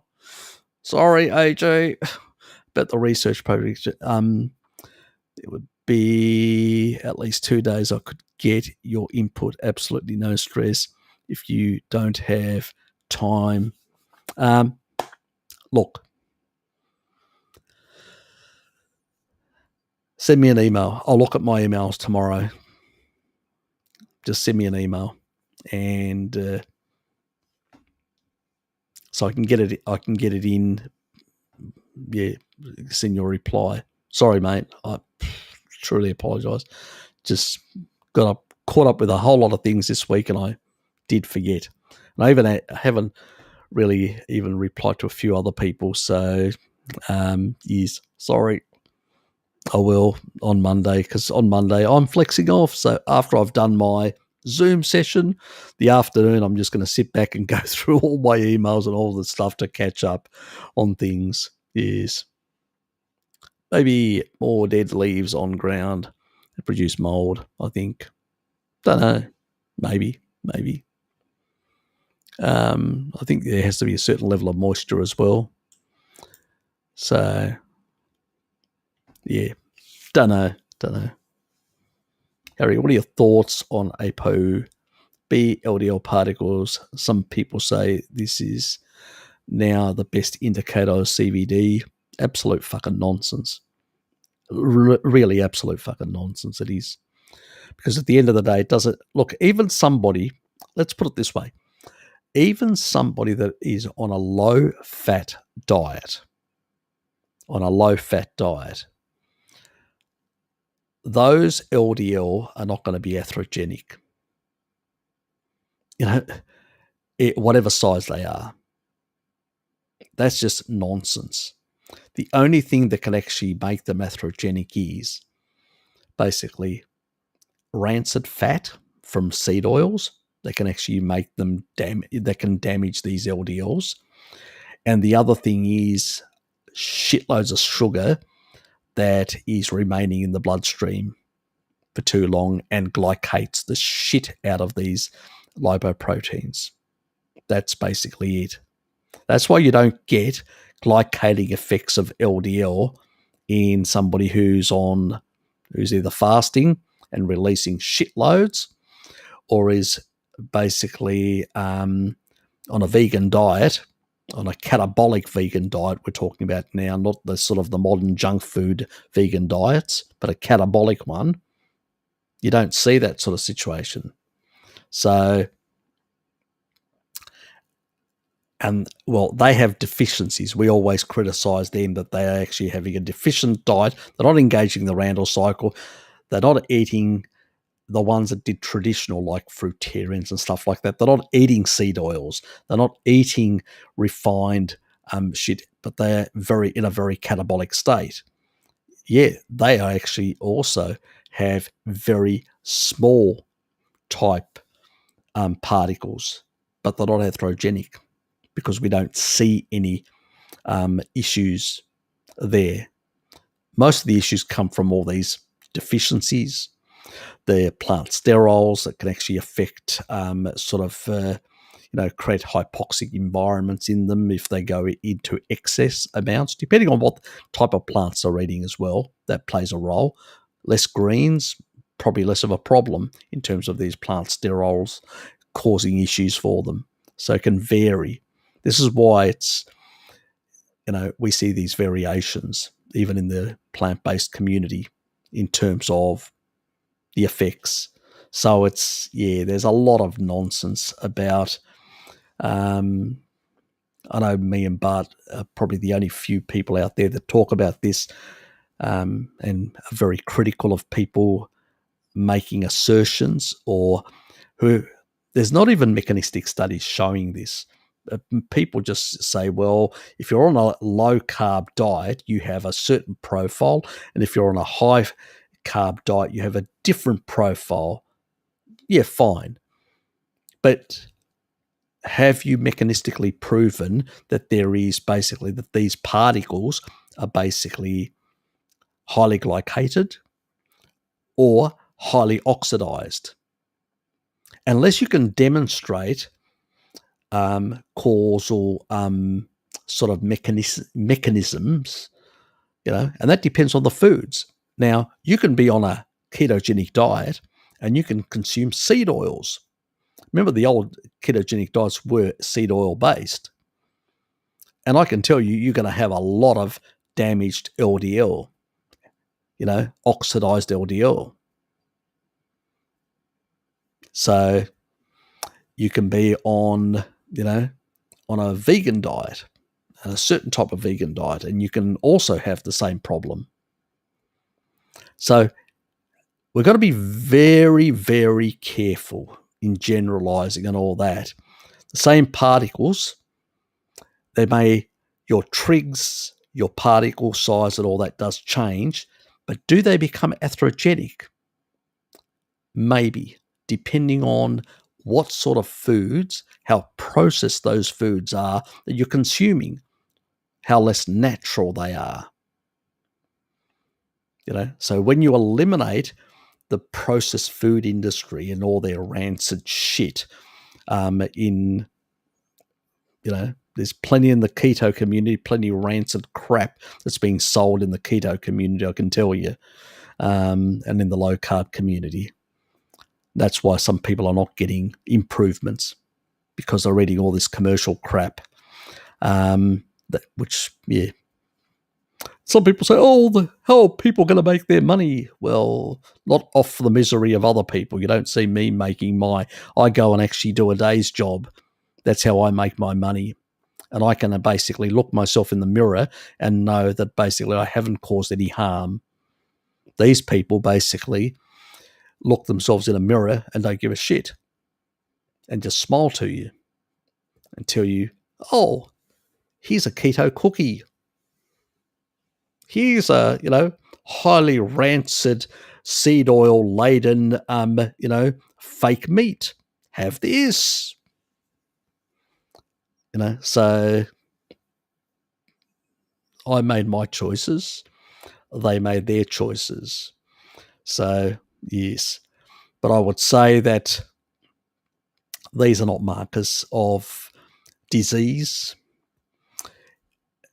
Basically, the composition or the dynamics are driven by genetics and by the food you're eating and how they interact with your genetics. Whether these lipoproteins are damaged or not depends on the things that are going into the body. And sometimes even environmental things. It's not necessarily only food. It can also be environmental things that can actually have an effect on these particles. Not only these, but many others in the system. So, yeah, it's, again, just because you can measure something, you end up making a reductionist theory around it, hypothesis, because that's all they are, fake, nonsensical hypotheses. But that's what a lot of people do, and they make careers on that, unfortunately, in this world. And they don't advance the knowledge, and that's why we're still where we are currently, because people just want tenure and good. Yes, be nice if they were basically more interested in actually science and advancing science and knowledge to help people. Harry, could you do a video just about hydration? Yeah, at some point I'll do.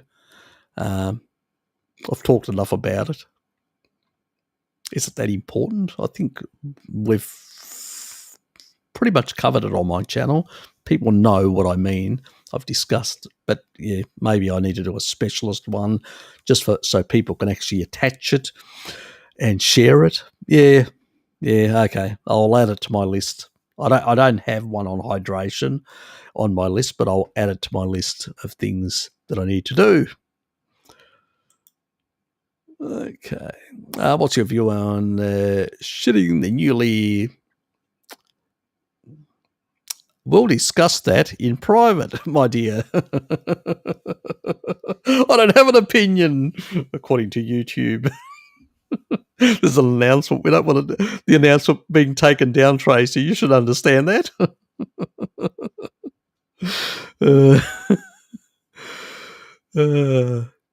Look, there are a whole lot of issues in regards to things of that sort of things. Your vitamin D status plays a big friggin' role, and your health status plays a big bloody role. So it doesn't matter either way. If your health status is poor, it's going to remain in your system for much longer, which means, yes, you definitely be shedding. And it doesn't matter whether you've had a relationship with Jabba the Hutt or not, you'll still be shedding. If your vitamin D status is shit in the toilet and your health is in the toilet. Yes. Pretty much recently, my brother Sean actually sent me a text and goes, "You've always been saying that, vitamin D is the key, to when it comes to Jabba, in dealing with Jabba the Hutt." And he goes, "Oh, there's a recently Israeli study that confirms what you've been saying."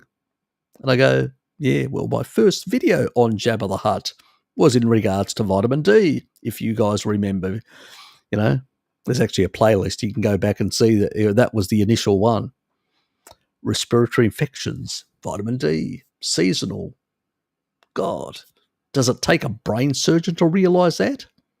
It's just nearly common sense. Do people actually require a study just to confirm it?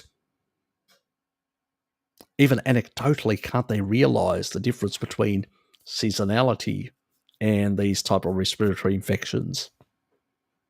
God, is it that complicated? Why do people have to make it that fucking complicated, I wonder? Yes, exactly. CAC scan is the best indicator. Not if you've got soft the calcium in there is still soft, it may not contrast as well. It can depend. So, yes, it's a good look. Don't get me wrong.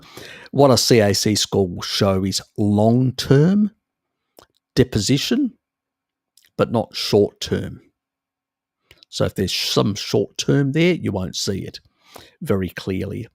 Depends on the contrast, depends on the technician. But long-term, yes, definitely. So, and most people on a SAD diet, you see long-term, good contrast stuff. Short-term, it varies. I went back to using zinc due to more recent, very close exposure to apparent side effects that only females can get. Zinc seems to stop it in 24 hours. Eat some oysters, my dear. Eat some oysters, some mussels, some oysters. There's plenty of high zinc foods that can really top the, plenty of them. Or are you fearing sexual arousement? You knew I was going to throw that in. Bruce, g'day, mate. Heard sexual arousement and Bruce arrives. Good morning, mate. With fresh coffee and cream. Sounds good. Yes, here it's about nearly 1 o'clock in the morning. So, yes, even though my clearance rate is about 4 times faster, yes, I'd have to be a bit on the careful side if I was to do that right now. In terms of sleep quality, Harry, I'm lean, young, and my LDL and total cholesterol have gone up from 1.2 to 8.9 since low carb past. That's normal if you're a hyper responder. I would suspect mine basically actually can vary quite a bit. Doesn't go up much, but it can also go down quite a bit. So when I eat more eggs and eat more cholesterol, mine usually plummets. So it can go down to something like, the lowest I actually got it was 3.2 millimoles. And the highest was about, was it 4.7, I think it was. My previous one was 3. What did the doctor say? I think he said 3.7 or I think, can't remember now. It's about that, around there. I can't remember whether that was the one that I did at the Royal Hobart Hospital or with my GP. Don't hold me to it.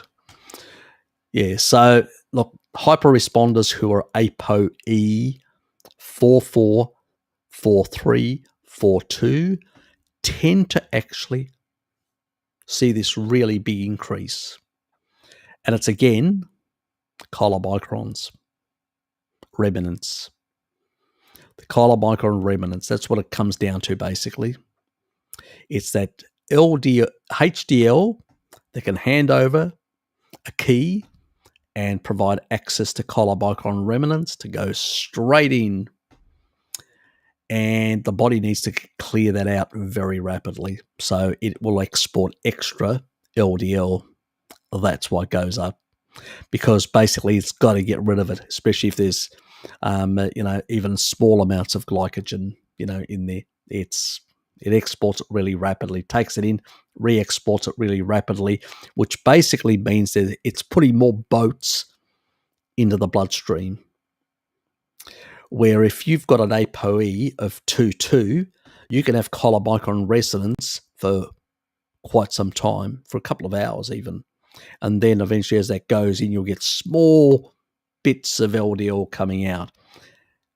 That's the difference. It's the volume of traffic that's actually going in and coming out of the liver into the bloodstream. So really, if it's not glycated and it's not basically oxidized, who gives a shit?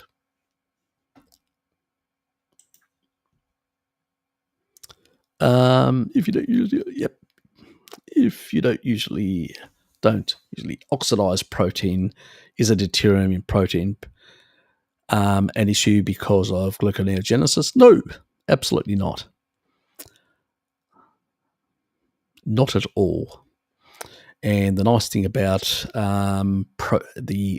it's protein is somewhere in between fat and sugar. So it's not very high, but it's not very low either. But we don't oxidize unless we're really into rabbit starvation, any protein. But it actually has a beneficial anabolic effect in the muscles. So it actually is a benefit to muscle growth. So no, it's not a bad thing. It's actually a good thing. So as I said, deuterium isn't bad. It's a question of where it is. Is it in the mitochondria or is it in other parts of the muscle tissue? Remember, for growth, for rapid growth, babies suck deuterium out of their mothers to grow. Does it cure them? Does it basically make them cancerous? No, because it's directed through hormonal pathways and enzymes to the right areas where deuterium can be a beneficial thing. So you still need some deuterium. The question is you don't want too much because then it can't be cleared out by those or managed by those enzymes because there's a rate limiting, as I've discussed. There's only so many enzymes that can only do so many tasks per second. So you basically need to basically keep the threshold within a manageable level. It's like having water flowing into a tank. If you flow too much water, the actual system can't handle it. It overflows. Well, it's the same thing. And when it overflows in the mitochondria, you end up with too many neutrons in there and going into the gradient, and then going through the nanomotors as they are rotating rapidly at 9,000 RPM, and they can slow them down, or if there's too much, they can damage them. And then you lose your energy, your declining energy production, which means you can do less repair, healing, and just making you feel more energized. So, yes, got to be careful. But no, I wouldn't worry. In regards to the protein side of things, yes, good for muscle growth. It's in the right place and in the right proportion as well.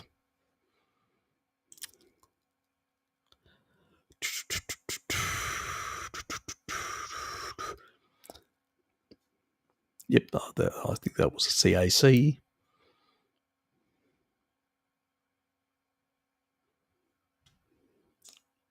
This announcement about the Zoom things, Bruce. The Zoom things. You look in the description. It's all about the Zoom things. We were talking about it earlier. I just got carried away as usual, and answering people's questions. Not a problem. Paul. Yes, that's exactly the word. Lean mass hyperresponder, which tend to be people who are either that or APO, and tend to be primarily also people that have a phenotype, which is the ApoE of 4 something. I know that Dave Feldman, he's a 4-3, so he's also a hyperresponder for that reason.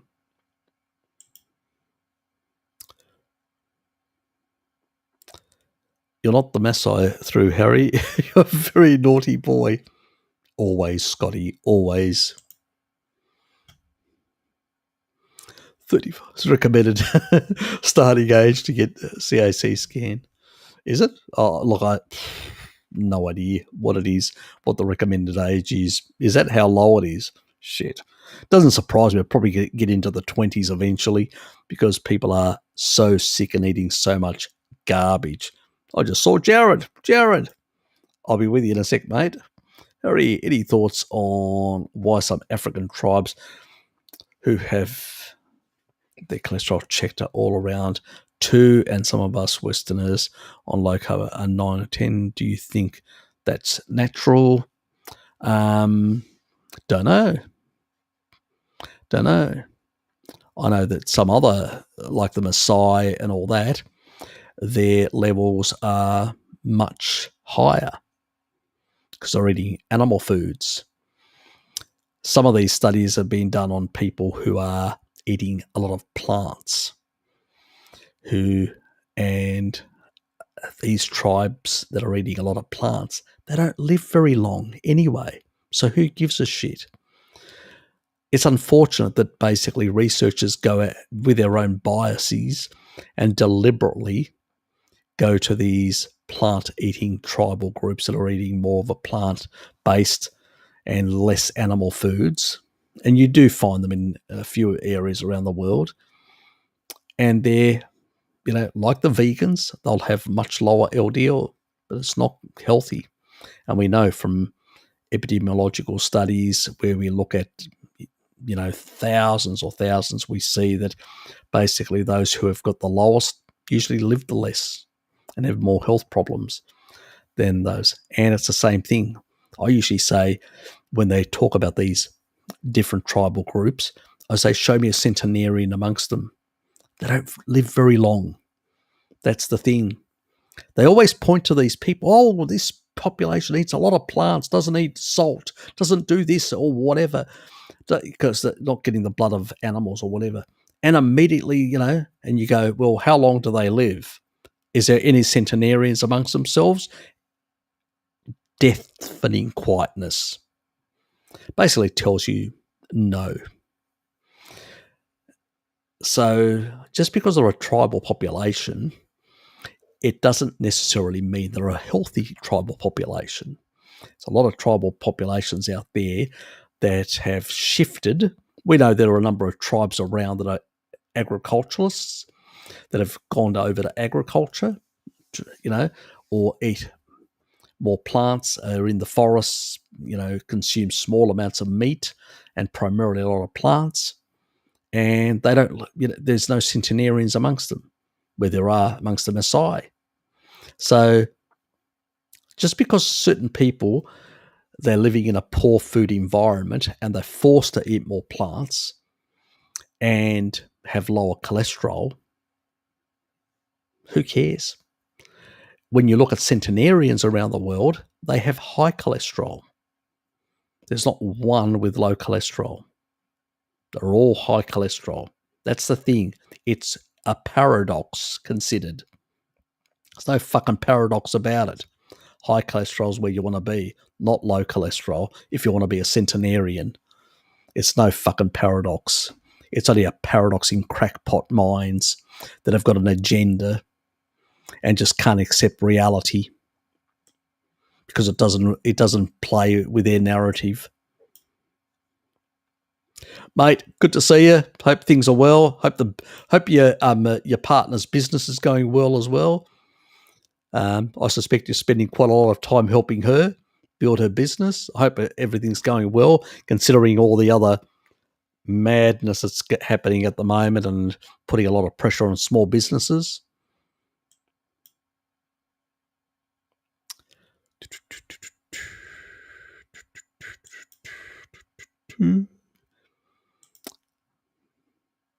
Got some fans here, Jared.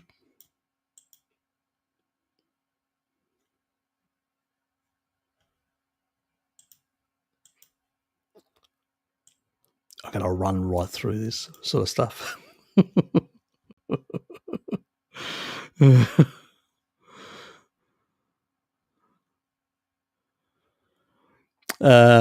There's a study at CAC score incidence of, look, if you've got basically calcification, you've got basically in soft tissue calcium, that's not a good thing.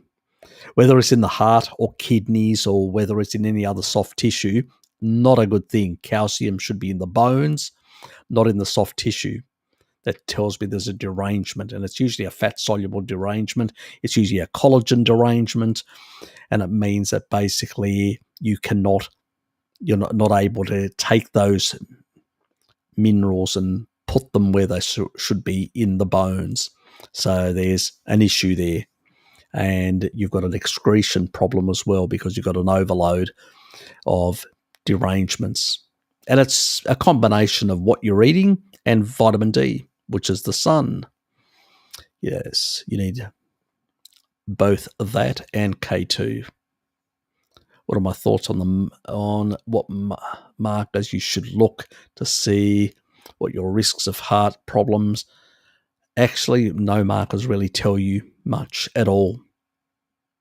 I know it sounds awful, but that's the reality. CAC score is a good indicator that something's really going wrong. But in order to basically know what levels of lipid peroxidation are happening inside an LDL and all that, you literally have to do very expensive stuff that only you can do in a lab, where you can take LDL out and then look at it to see whether you've got any oxidized fatty acids inside the LDL, whether they're in an esterified state with cholesterol or free fatty acids inside. So, yeah, that's what you really need to do. That's and that's very difficult, complex type to make sure you're not going to damage anything when you're extracting. So you're not, creating something that was never there. So it's complicated stuff. And I only saw 2 studies that were mechanistic studies on LDL, and they were done back, one in 83 and one in 84, and they specifically looked at this. And that's what then sort of slam dunked it for me in terms of seed oils causing this, because I'll relate it to seed oils and peroxidation, lipid peroxidation, and also mechanistically proving cause and effect type of the oxidation and damage of these fatty acids that were inside the LDL and originating because they were from these rancid oils. So, I mean, you could do an experiment, eat some rancid oils, use some nuclear marker, and then basically then detect it with different methods depending on what you've actually incorporated to be able to pick up. So there are different ways out there.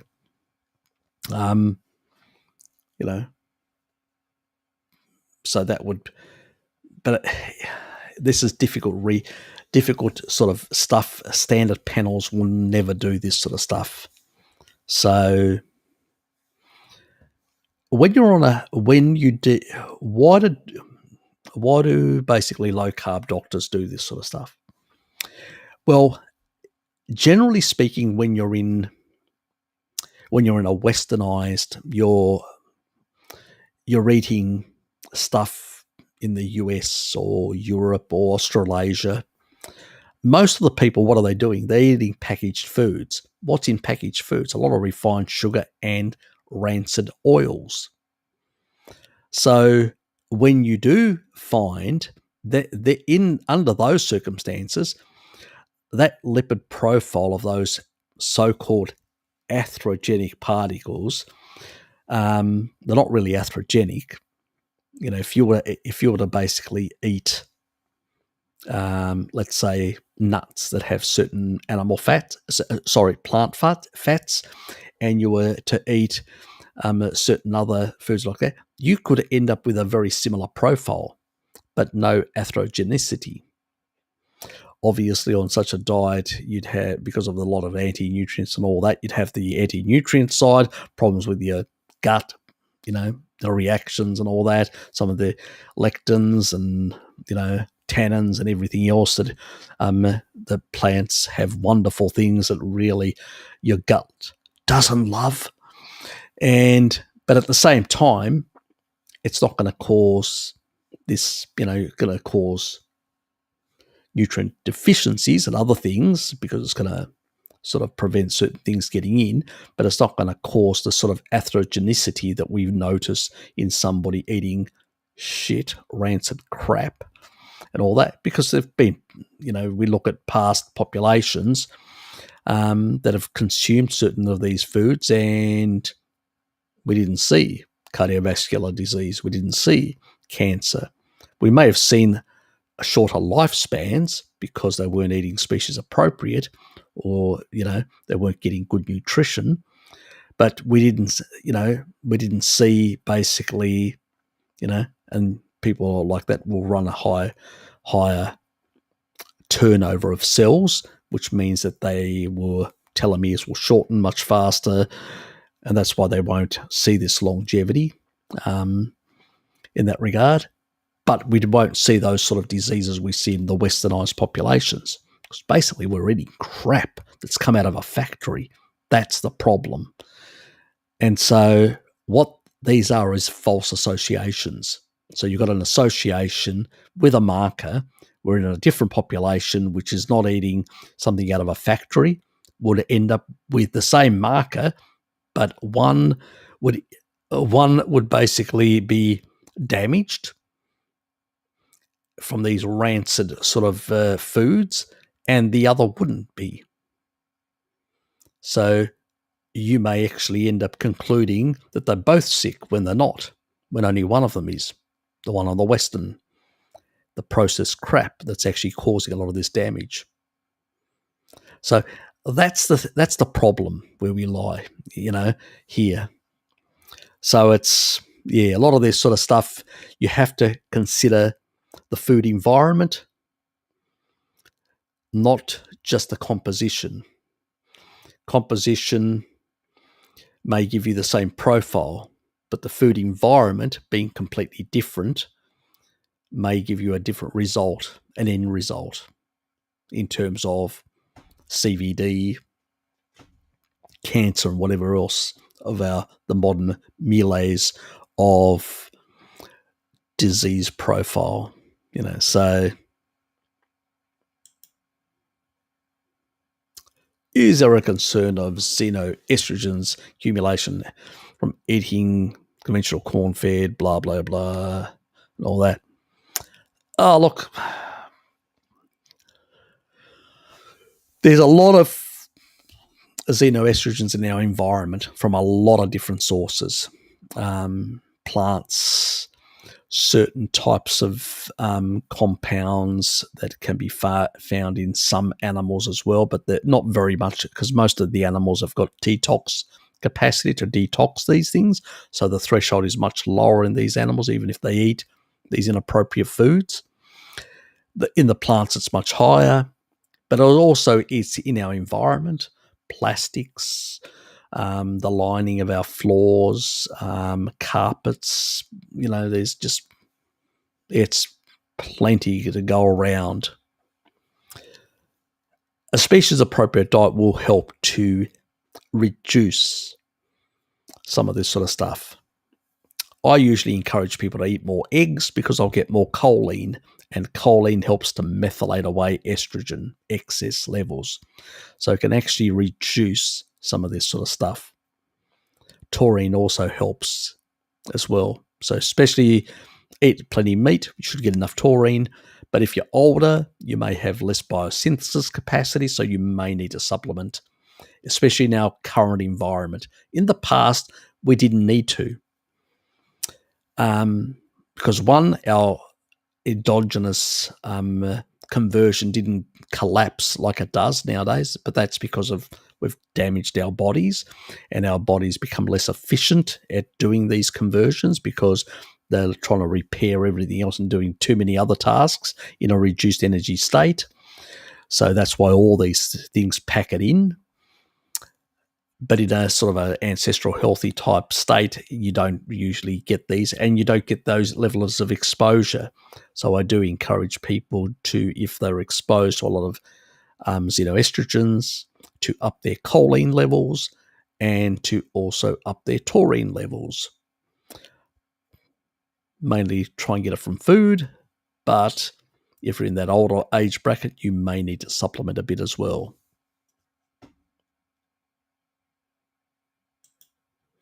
Yes, it's unfortunate that we have to do a lot of this and all that. Well, that's when basically your mitochondria are not pushing through the ATP synthase. They're not producing ATP, basically. You're just basically radiating away that as heat. So that's basically what it's meant. I think old to be something / seasonal aspects. There seems to be a lot of time in between them. As much so I forget that I get them at all. Pollen, mold. Yeah, I think it can be a bit. Obviously, spring, autumn, there tends to be more because of that sort of cold, hot type thing.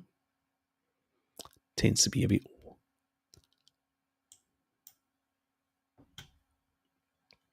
It seems only heavy, dusty triggers my hay fever.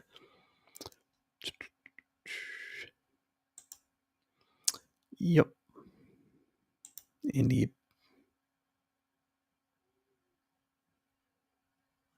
If you go HD, where have you been? We're talking about my Zoom sessions. That's what I'm announcing. But I'm in a sort of a talking about all sorts of things. Yes, I know. You should know me by now, Tracy. Zombie Harry comes to do an announcement 2 hours later. Still having a full live stream. Yeah, I know. Can't help it. It's a bad habit. I'm gonna just for zombie. I'm gonna run right through this terrible surface. Hey, fever. Oh yes. Can we get through here? Can I get through here? Summer rhinitis for years. Get your vitamin D up. Most allergies are deficiencies in vitamin D or some of the other fat-soluble vitamins.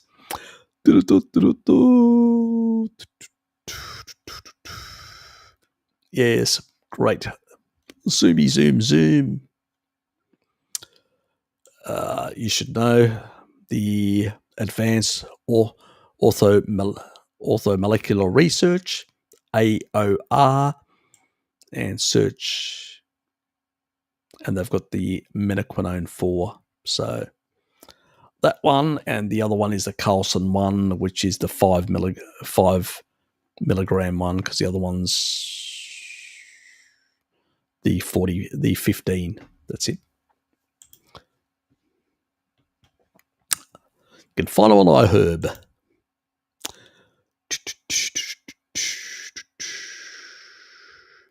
Harry, if we can store water-soluble vitamin, say for about 15 days, do you think eating nutrient-dense meals once a week could be sufficient for a Western to boost their micronutrient status? No fucking idea. Is the answer, because there are so many genetic differences and there are people in completely different states of health. So it's going to be so varied.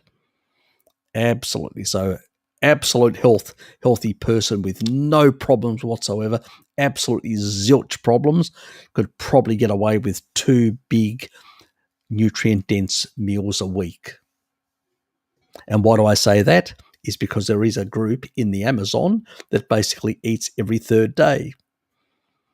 And if they are multi-generational people that eat every 3rd day, which means they probably get about in a week, probably about 2.5 meals, so to speak, 2.5 eating days, so to speak. Well, they're not doing too bad, are they, to be still around? So, yes, but it has to be nutrient-dense, stuff like that. And eating shitloads on those days that you eat, as they do, but still extremely lean because they don't eat for so many other days. So, potentially,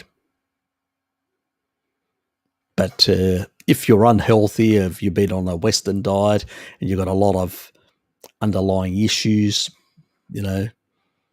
probably not advisable.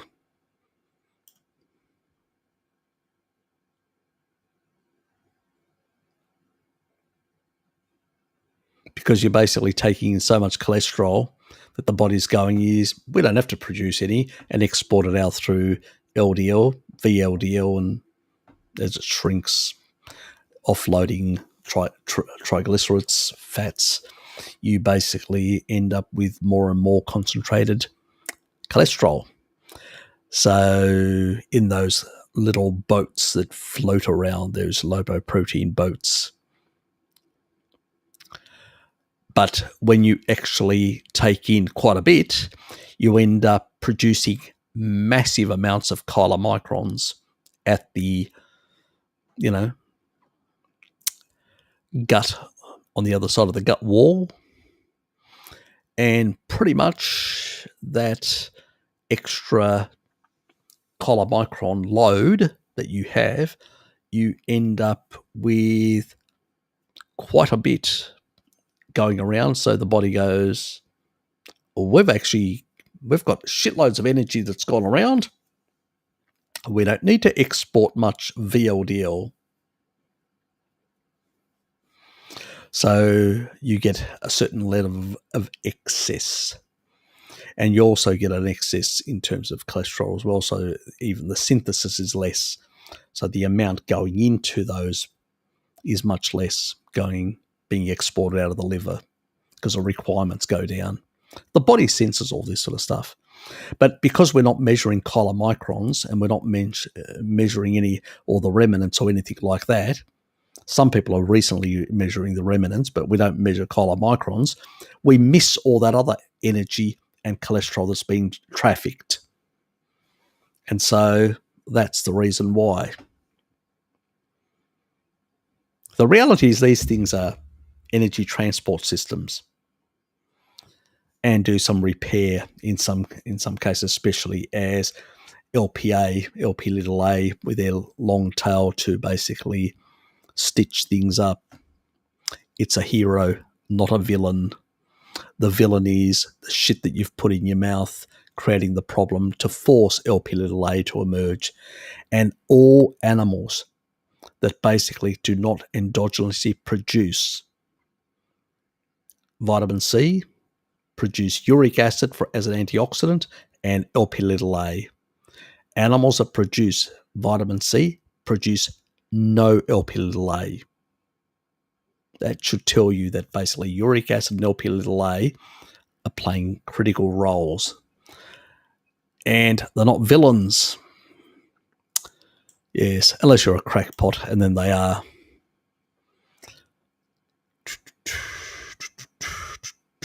Yeah, I just ignore the whole lot. I don't bother. I used to, but I don't bother anymore. It's completely and utterly irrelevant. As long as I'm not having seed oils and other crap that I know will cause the damage, why bother? And if I want to basically, if you want to get low, like a very low, and get good lipid profile for insurance or stuff like that, yes. Then you do the Dane-Feldman protocol where you up your amount of cholesterol and stuff like that to the hilt, and excess amount of food in terms of the energy.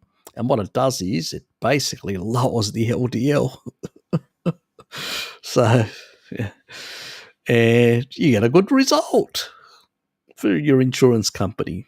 Doesn't mean much for your health, but, so that's about it. There we go. Michael, I had a blood test last week and my folate levels have fallen from 24 when being omnivorous to 6 since going carnivore. GP is trying to get me to eat greens. Any advice? Tell him to fuck off. He's an idiot. It's irrelevant. Look, your folate levels, the only issue is if you've got certain genetics. like me. I can't convert. Look, people will convert methionine to choline and choline to folic acid. Or folate, sorry, in the liver. But if you're one of those 2 to 4% of the population, you may have genetics that basically predispose you to not be able to do that conversion. That means you should be eating folate, and you don't need to eat greens. It just means that you basically need to eat liver and eggs because they both have folate, good levels of it. And also choline, because if you increase the choline intake, what happens is your folate doesn't get overused. So the more choline will spare folate under those circumstances. So using the other methylation and the other pathway to convert homocysteine back to methionine. So basically choline to betaine and back, doing the conversion. So also critical for that other pathway is riboflavin. If you're having enough meat, you should get enough riboflavin, both from dairy and that. But I would say that you may have that genetic that you can't convert choline into, which I have as well, into folic acid. And you basically need to be, because my ancestors, they ate a lot of liver, especially on the west coast of Greece. It's very popular, and kukuretsi, which is a sort of a all organ meats and all that together. And so when populations eat a lot of that over multiple generations, they get it from the food, and some of these things get down-regulated. It's a bit like cod liver, and the conversion of beta carotene to retinol is reduced. I've got a 32% reduction.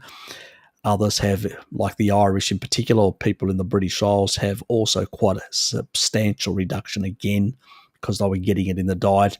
They didn't need to endogenously do the conversions. So that's the problem. So you may have one of those genetics. And so it usually rectifies by increasing your choline intake.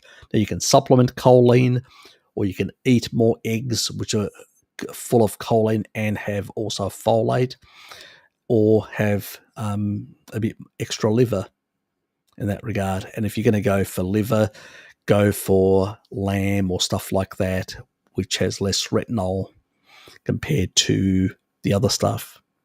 So, and most Europe, and most areas of southern Europe, central parts of central and eastern, were primarily, smaller sort of animals, which tend to have less retinol in their livers. And also make sure you've got a good vitamin D status to balance that out. But usually it's those sort of genetics. I need to do a video discussing some of those genetics and the reasons for it, why it happens. Regarding lipid panels, ignore the whole lot. Don't regard anything about lipid panels. Completely irrelevant.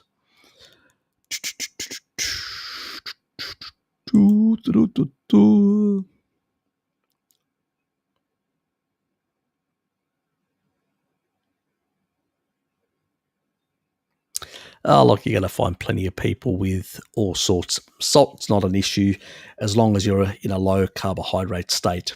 It's a zero issue.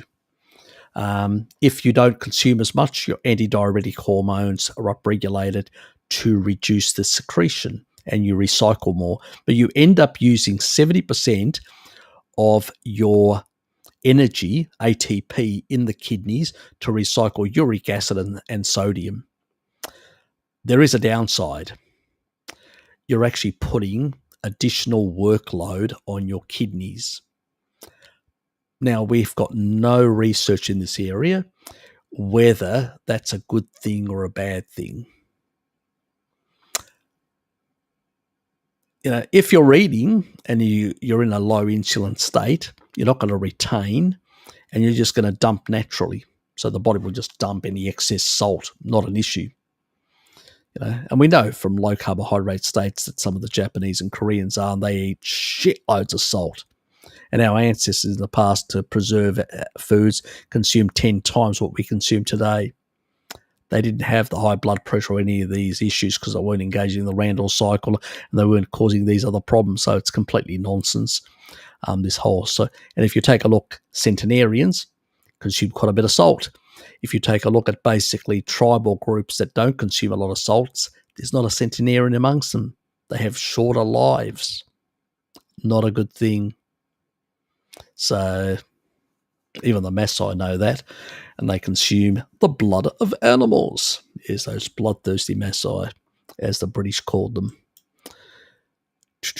But they knew best.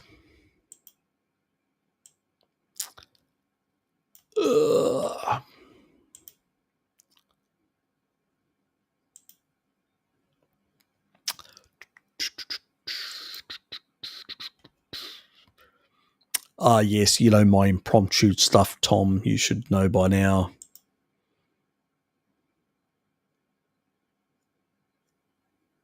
Yeah, another cockwomble idiot. He looks directly at the sun, trying to damage his sight. Plus, he believes he's on a flat earth. Yes, you don't have to look at your shadow to realise that can't be the case. Yes, you really have to hand it to some of these people. Anyway.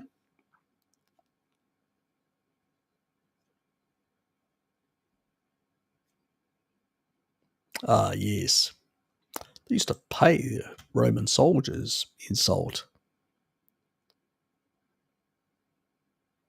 Yeah, I know. Look, there's a lot of garbage out there. Unfortunately, people have got these views.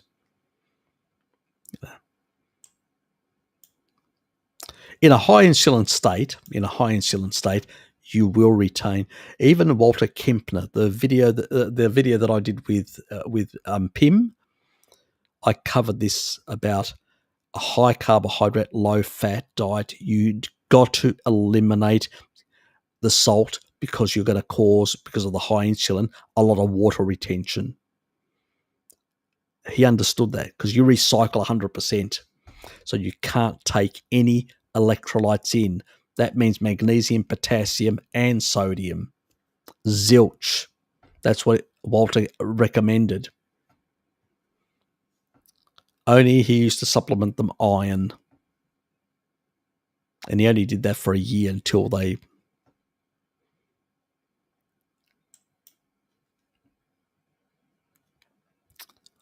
And this was understood back in the 1930s. I don't understand why people still don't get it. What can one say? Yep, still in the UK. Okay, hope you get back soon. It's probably going to be warmer back there. And plenty of time before that in that regard. So you got to look, when you look at animals that consume less salt, they actually live less. They've got shorter lives. So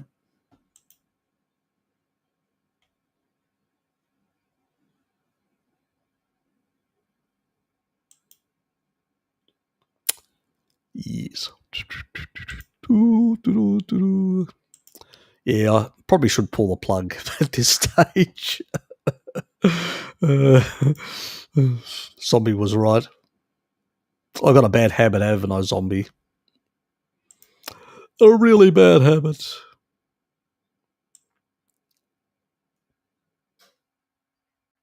Oops. Oh, I'm nearly at the end, actually. Fast, move through 40 degrees. Oh, that's nothing. Go to the Arab Peninsula, 50 degrees in the shade. I felt like I was dried at the time. I was young. How old was I? I was 13. And this was in the United Arab Emirates, and because in those days, we're talking about the 70s now, they didn't have any of the, you had to literally get off the plane, walk down. The moment I walked out, just the desert sort of, that was dry heat, really dry heat. In some parts of Greece, in the southern part, you can find some areas in the Peloponnese where my ancestry comes from. Can be a bit like that as well. Not to that degree, but yeah, can be slightly. No. Yep. Yeah, that doesn't surprise me. If you go back to the ancient Egyptians, they consumed, Bruce, shitloads of grains, no refined sugars, no fructose or anything like that, but still had cardiovascular disease just from the grains. So it doesn't surprise me at all. And most Asians, if you go into China and other areas, people are eating a lot of plants, that low glycemic, like the low carbohydrate types, vegetables which they cook. They don't eat raw. They're not stupid, like many Western idiots. And they ate a lot of different animal foods, different types of smaller animals because they couldn't afford the large animals. Piglets, pigs are very popular, fish, different things like that. So they got there, all that. And small amounts of rice because they couldn't afford it. In many cases, only the rich could. That's why the rich used to get sicker for that specific reasons. Why even diabetes and that sort of stuff was recorded in ancient Greece before refined sugar. Again, Randall cycle activation. Too much of a good thing and not enough physical activity because you're rich. And you can sit on your ass and eat as much as you like. That was the difference. So even though there was mixed, they never hit the threshold. That's the key thing because people were so physically active because they were poor and they were forced to work from dawn to dusk, pretty much. And that made the difference in terms of preventing the Randall cycle. And then there are other populations like the populations around the world, particularly I can think about the Japanese in particular and the Okinawans as well, where they only eat till they're 80% full. So they deliberately, culturally, they restrict their energy intake. So it's very hard to engage the Randall cycle even on a mixed diet. So yes, very much. Now, yes, China has the highest, yes, because they love engaging the Randall cycle over there. Even the Japanese are westernized, which basically means McDonald's and shit like that, pretty much in that regard. Anyway, I'm pulling the plug. I'm at the end. Zombie, I made it to the end. Can you believe that? Can you believe that? Yeah, well, that's not enough fat stores, and you become diabetic much faster. Because once you hit the Randall cycle, if you don't have fat stores, shit happens. You really become very rapidly diabetic. Ah, yes. They may come from the north part, like the Inner Mongolia, those sort of areas. They usually are in colder sort of areas, more fat stores they tend to have. And those who are basically intermixed, because the Mongols attacked China and there was a bit of rape and pillage and all that, you can understand. So there's a bit of gene transfer to some of the others in the other parts. So you will find some of those Chinese that do have some of those genetics will fatten up a bit more than the others. You're welcome, mate. Take care, and I will see you some of you lovely people tomorrow. Evening. That's the first one. Go to the description, find the link, and see me there. And then we've got the live streams the next day. And then the following day, we've basically got the North American crowd. So hope to see you all there, truly, So I look forward, and you're welcome. A very long time ago, before you were born. And